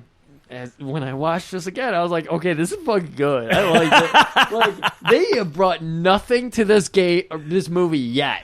But when those knives are shooting, I was like, this is good. This is actually good. I could see this being a Street Fighter stage. Right. A Bison's licking his lips. He can't wait to watch his monster tear these people apart. The incubation chamber rises up, opens up, and then our boy Guile just flying fucking kick. Is this a Guile move? No. It's more of a Liu Kang move. It is a Liu Kang move, yeah. Yeah. Because he just literally Kicks goes the shit out of him. Yeah, he goes flying like 45 feet in just like a normal like jump kick type pattern and kicks him. He doesn't do a Guile move. Would there be a Guile move you would have liked to He have could have seen? came out the gate with a flash kick. A flash kick? Yeah. Something like And then, yeah. It would have been taken good. A big bump, yeah. Right. I mean, it would have been cool to have the special effect of him coming up and a sonic booms flying yeah, out. that would've been- Like, you didn't even have to do a special effect. You could have just done like a disruption effect or something. Guile has the move set. They decided not to use it. All hell breaks loose. This is it. I was looking at the counter, and I was like, there's 20 minutes left of this fucking movie. Because the 20-minute Wow. fight. This is where we get our street fights. Yeah, sure. Honda just screams, oh yeah, and then busts through a wall and just immediately leaps on Zangief. Right. And they land on some kind of pit or something, and then Honda takes Zangief up and like belly to belly suplexes him through the floor. That just opens up and swallows them. Yeah. So they have a fight off. Right. The greatest fight off ever. It was a crash pad, actually, Yeah. where they fell through. And then Bison learns that his monster is no longer a monster. The sweetness of Steve James has cured him. I like this about Bison. Everything's going to hell, and he goes to his main guy in Gorilla, and he's just like, hey, man, what's going on with my monster? And they review the footage together. They're, like, watching fucking YouTube videos, like, Oh, someone put Steve James on. No, not Avenging Force, not Riverbend. As that's going on, our AN forces finally arrive from the west. Yeah. And they start taking out Bison's army outside the fortress. Yeah, it's just anarchy. It's a mess. Like, how did they know that there was people outside, too? There's people inside. They're like, no, go outside. Go outside. There might be 2 people out there, because there's literally 2 people out there at this point. The other AN forces have not arrived yet. Or maybe they have. Yeah, they've arrived. Okay, they've arrived. Okay. So it makes a little more sense. Anyways. So there's DJ and Bison, and of course, DJ just like, let's get out of here. Oh, why did I do that again? let's get out of here. In a Griff voice. And Bison has to explain, no, we're about to get destroyed. Let's go down in a blaze of glory, which I think Bison would be all about. Even if he's not being taken prisoner, no. Exactly. Even if he lost 150 pounds of muscle mass, I still think Bison would be like, fuck that. I'm going down like a champion. And he's willing to stand his ground. And I got to give it to him. I mean, if you're going to be a sovereign citizen, you got to stand your ground. And Ken, we cut over to Ken and Ryu. Of course, they're trying to escape. We know they've been playing in between. People don't know what side they land on and everything. They don't want to bail, though. Like, Ryu wants to stay and fight. Right. Ken's like, I got to get the fuck out of here. You heard Guile. He put a gun to our head. He doesn't want us alive. He doesn't want us helping. Let's just leave. Again, another reason they suck so bad in this movie. Right. Like, they just suck. They don't do anything cool. You want to know what Ken's last name is? Masters. Doll? Masters. Oh. Ken Masters. And this is the Ken we get. No mullet. Stupid 90s bowl cut look. He looks like he's fucking the frontman for Pavement in this movie. Not a badass who beats people's face for a living. That's probably why he runs away from a fight. Yeah, it is. But Rio decides to stay. He has a babyface turn. Now we see Guile doing his best sloth from Goonies. He's like, "Hey, you guys!" And he swings in, and he's like on a catwalk. What?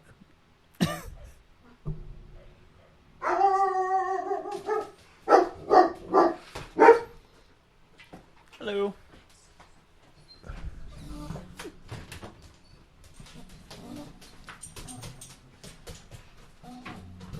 Oh, that's good. She fought her way off with Millie. They're fighting off. All right, Kayla has come through and fought her way off, so we'll fight our way on. So yeah, they're up on catwalks now, because you can't have a '90s movie without catwalks. Yeah. Joe, if you've ever really studied a '90s movie, catwalks everywhere. Oh yeah, this was the industrial age something of America. you can knock a guy off of and all that into a pit. Like, and it's the also, best. it's a street fight situation where you can't go anywhere else. This is a 2D fighter now. Oh yeah. So this is getting good, right? Absolutely. And what do we have? Guile on the catwalk? Guile's on the catwalk. All of a sudden, Bison's goons arrive. So he's 12 like, of them. Bison, and he's like, "I got the drop on you, Guile. You're fucked." And then the AN forces show up. Well, Murray, come on, let's play this out. Oh, Let's I play forgot. this out, Murray. I forgot this great gag. Yeah. Yeah. Play it out. He pulls out his knife, and then Tiny knife. Tiny little boot knife. It should have been in his boot, but no, he pulls it out of his boot, and it's a little fucking switchblade. And he's like, "You come and get it. I'm standing my ground." And then, of course, the best friend's music plays. And all the AN forces. Well, no, arrive. they're there, but he doesn't know they're there. So know Bison reacts to the forces. He looks scared, and then John Claude's like jerking himself off, like, "I'm such a badass." Yeah. And then he looks back and he sees, oh, it's just the AN forces. So Bison just fucking leaves. He takes off. Well, Bison calls out Guile to fight him unarmed. Oh, So that's again, right. This was the build up from the Yeah. beginning. Like, you should Right. fight me like a fucking man. Fight me Sweet unarmed. though. Yeah. Heel just challenges him. Let's fucking do it. It's good. There yeah, it is. Yeah, we're gonna see it. So Street fight. Guile does instruct everybody, hey, 15 minutes. That's not the time length on a Street Fighter fight. It's maybe a minute 30 seconds. It's like 99 seconds. Oh yeah. But he says, give me 15 minutes. So it's already inaccurate. And then just blow this fucking place up. Don't worry about me. Cammy will lead you from here on out. Like, save the hostages. Get the fuck out of here. So that's what we're playing up to here now. All right. So JCVD comes out with, you said a Weissau line?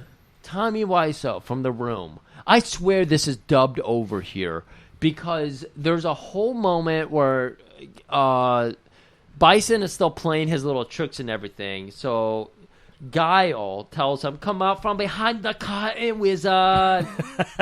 Let us see how pure your combat is." It's delivered like the Room actor Tommy Wiseau. It's so weird. Like, I dare you go to watch that again. It's so weird how he actually puts this point out there. And then from here till the end of the movie, it's just cutting back and forth between fights, between characters. We got 15 minutes of hostages evacuating, so that's cool. There's a nice Godzilla gag where Honda and Zangief are fighting on Bisonopolis. Right. Because they made that tiny town, so they're fighting And to on really it. sell it, there's Godzilla sound effects coming through. Right. So, I feel like it happens in a minute here, but there is a nice nod to Honda's stage in Street Fighter. Do you remember that? You fight like through a bathhouse type thing? They had the painting on the bathhouse. Oh, yeah. In the background. That's right, yeah. So they do some good little nods, but they forget that it's... So many simple things they just ignore. It's just unbelievable. And the fact that there's barely any one-on-one combat like you would see in Street Fighter. So, I'm sorry. No, that's fine. We're so close. You're so close. Chun-Li and Balrog, they're searching for the hostages. Guile and Bison are still fighting each other. And then, you guys would know better than me, Bison just starts shooting electricity from his hands. So, Murray, Guile is kicking the shit out of Bison. Because, again, we've talked about Bison's lost 150 pounds in muscle. Right. But he's crouching, so isn't he building up his energy?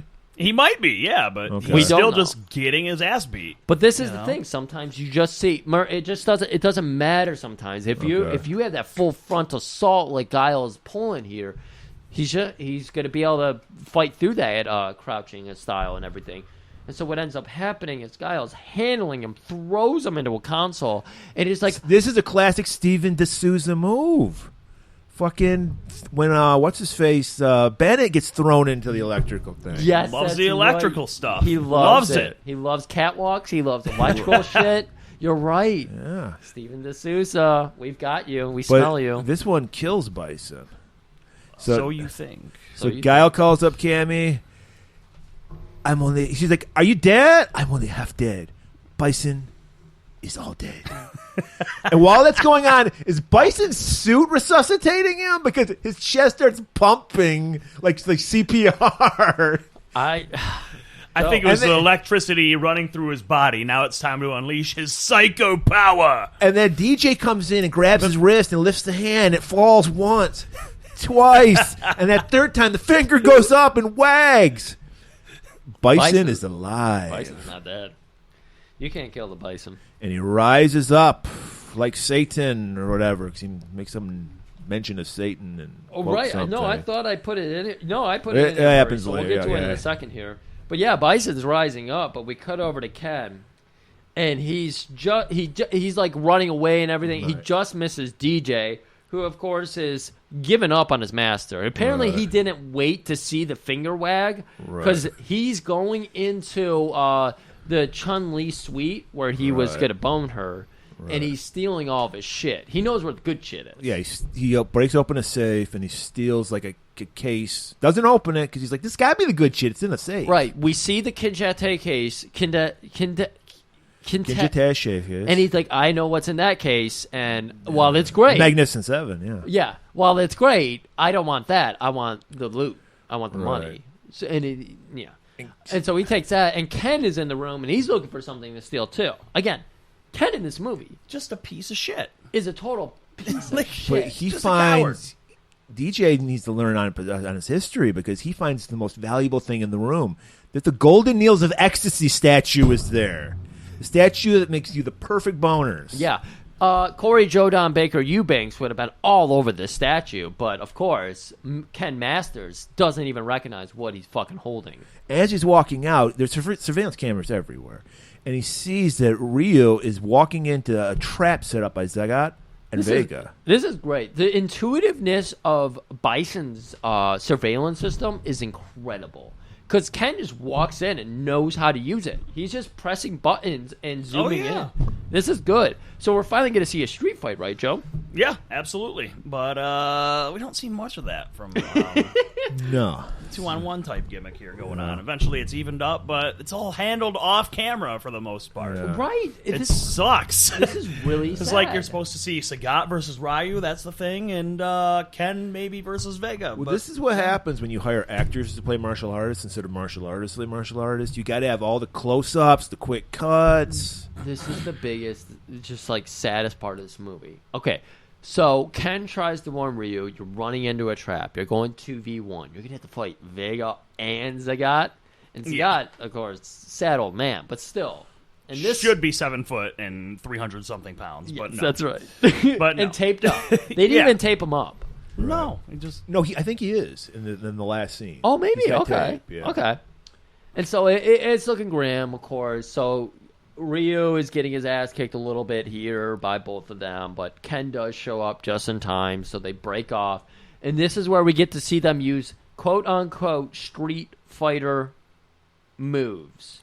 Remind me, Joe, what could be, because Ryu and Ken are kind of clones of each other. They do the Hadouken, they do the Tetsu. they've got the hurricane kick type thing, and then they've got the Shōryūken. Shōryūken. Yeah, Shōryūken.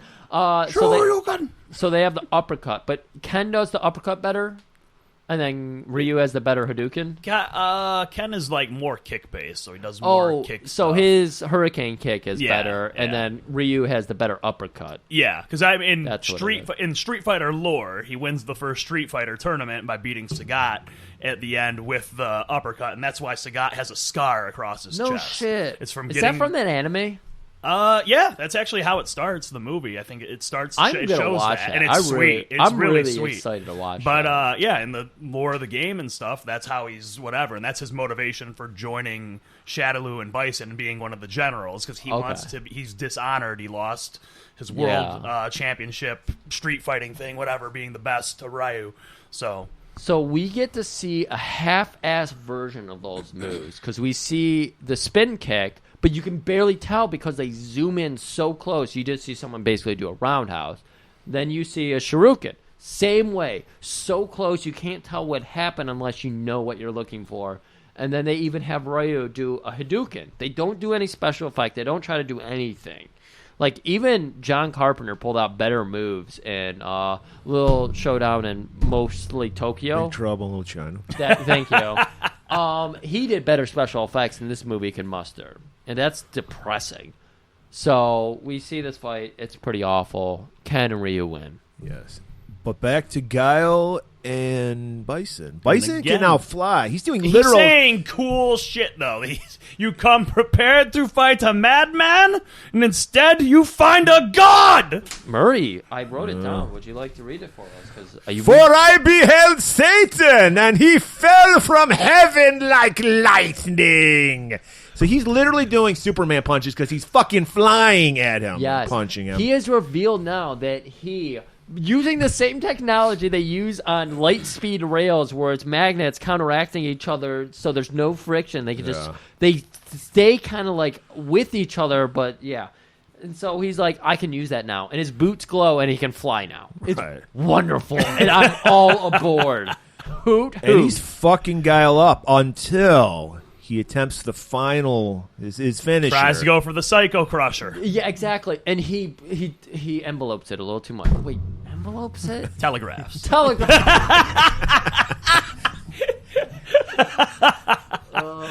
God.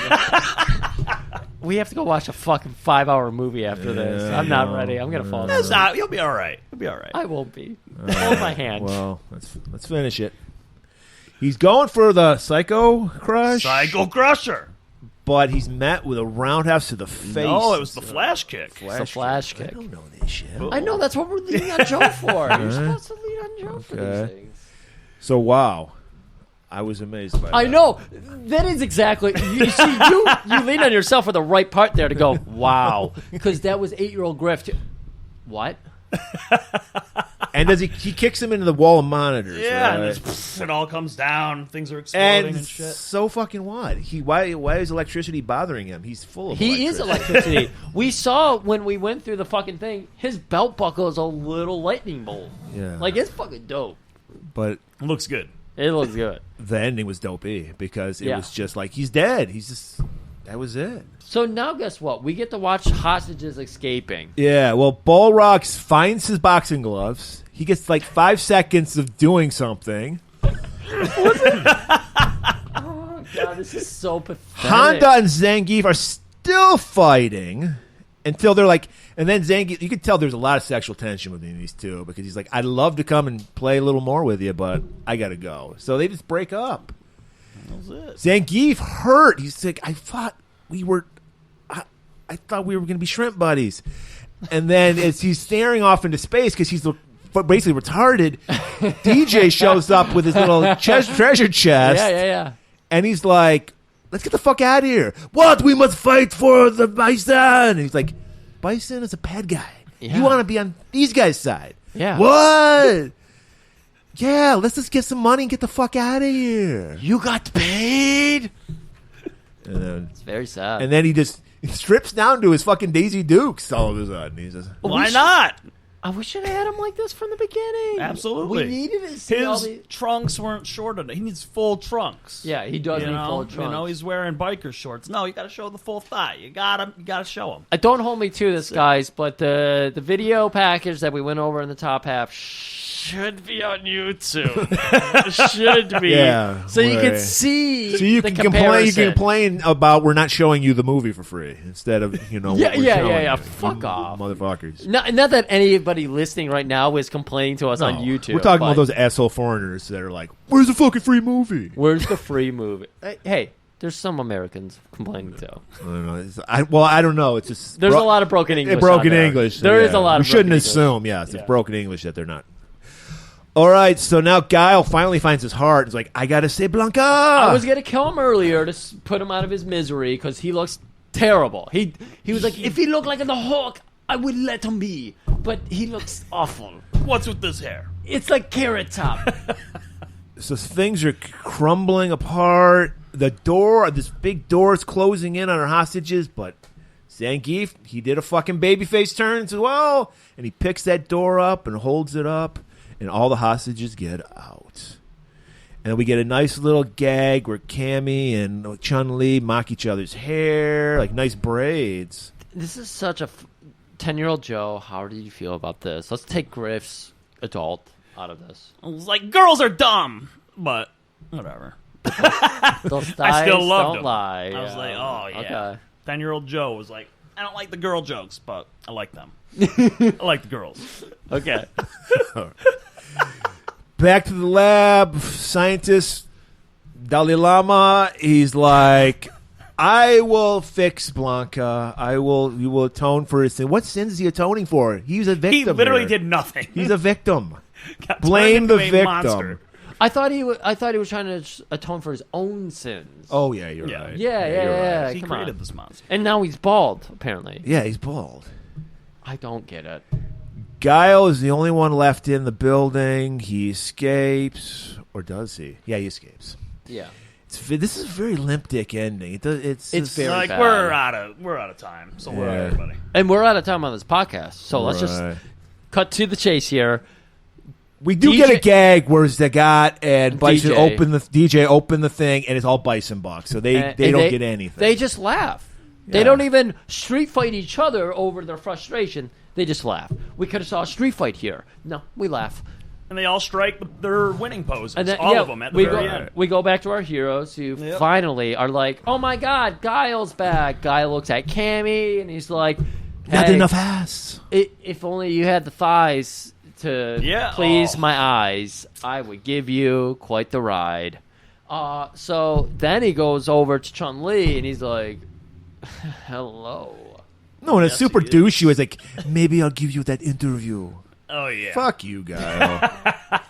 I thought that was funny because they were doing a little shades of fucking Bison there. He's like, I'll put you in my interview room. I don't think they were that smart. I don't know.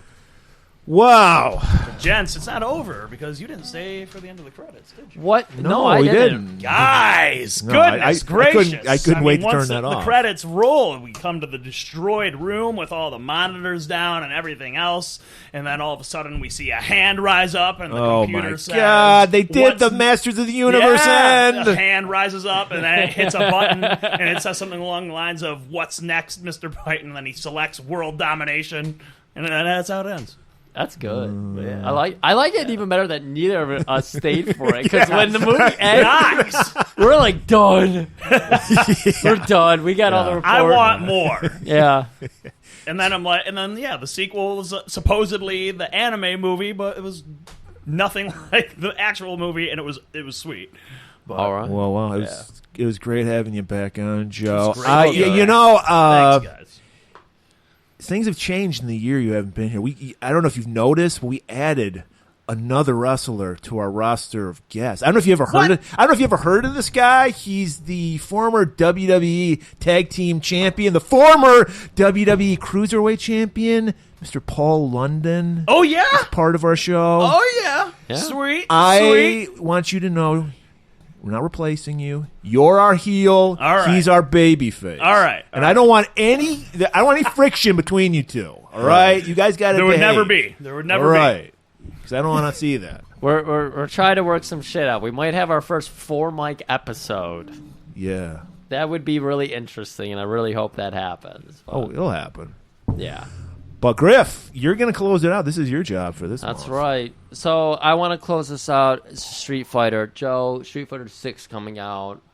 Where's your anticipation level for this game? Are you? I'm skeptical of it. I mean, at my anticipation level, it's through the roof. You 'cause I want love it. Street Fighter. You I'm gonna want it play to be up there, but I'm after going to Street buy it, Fighter but 5's yeah, bullshit. It's like such bullshit they pulled, man. Yeah. Like they released a game that it didn't even have 2 out of 3 fall fights Yeah. for the thing. It was What? Really? Yeah. I mean, you could play if you played on arcade. Yeah, everything was standard. But Oh. for the arcade, the story mode, and all. there wasn't even an arcade mode. Yeah. it was lame. It was just you had story mode and then you had some other thing, but it was all just 1-round fights and stuff. It was Wow. really bizarre. I jumped on way later when Yeah, they had so already they- kind of fixed some of the shit, so I got to deal with all the fun and When it came out, and I mean, you barely had any characters. Yeah, so there I was- did know yeah. that. Yeah, It was 10 characters, maybe. It was embarrassing, and then a lot of them were the newer guys that kind of sucked. yeah. So I'm excited to see 6. I'm excited to get Yeah. the fight stick out. I showed off the fight stick. I got a Cammy fight stick, so I'll be busting that Pretty back out for sweet. 6. So we might have to chat a little bit more and do sure. some sparring online and everything. But for now, we gotta let these people go. We gotta get them over. You got double episodes this week. You had a nice, beautiful MacGyver episode. So good. So many good villains in that episode. So much beer. So much Tennyson. People are still talking about it. Still talking about it. And we got to go into this is real Griff nostalgia here. We're finally hitting that real Griff nostalgia, Murray. This is a movie. If you came to me and said, what is your favorite goddamn movie? My first question would be, I thought we already did that. yeah. What do you mean by favorite movie? Is it the movie I've watched the most? And so next week we're doing arguably the movie I've watched the most in my entire life. And it stars one of our favorite people, I'm intrigued. Red Brown. It's a little movie. We're going into the spaces. We're going into the futures. Oh, my God. We're doing a little thing called Space Mutiny. People are going to be excited for this one, Griff. It is a classic MST3K episode, but it is so much more than that. We're going to make it better. We're going to improve on it. Exactly. That's So, what we do. Everybody, come back next week for a little Space Mutiny. Until then, I'm listening. That's like a sassy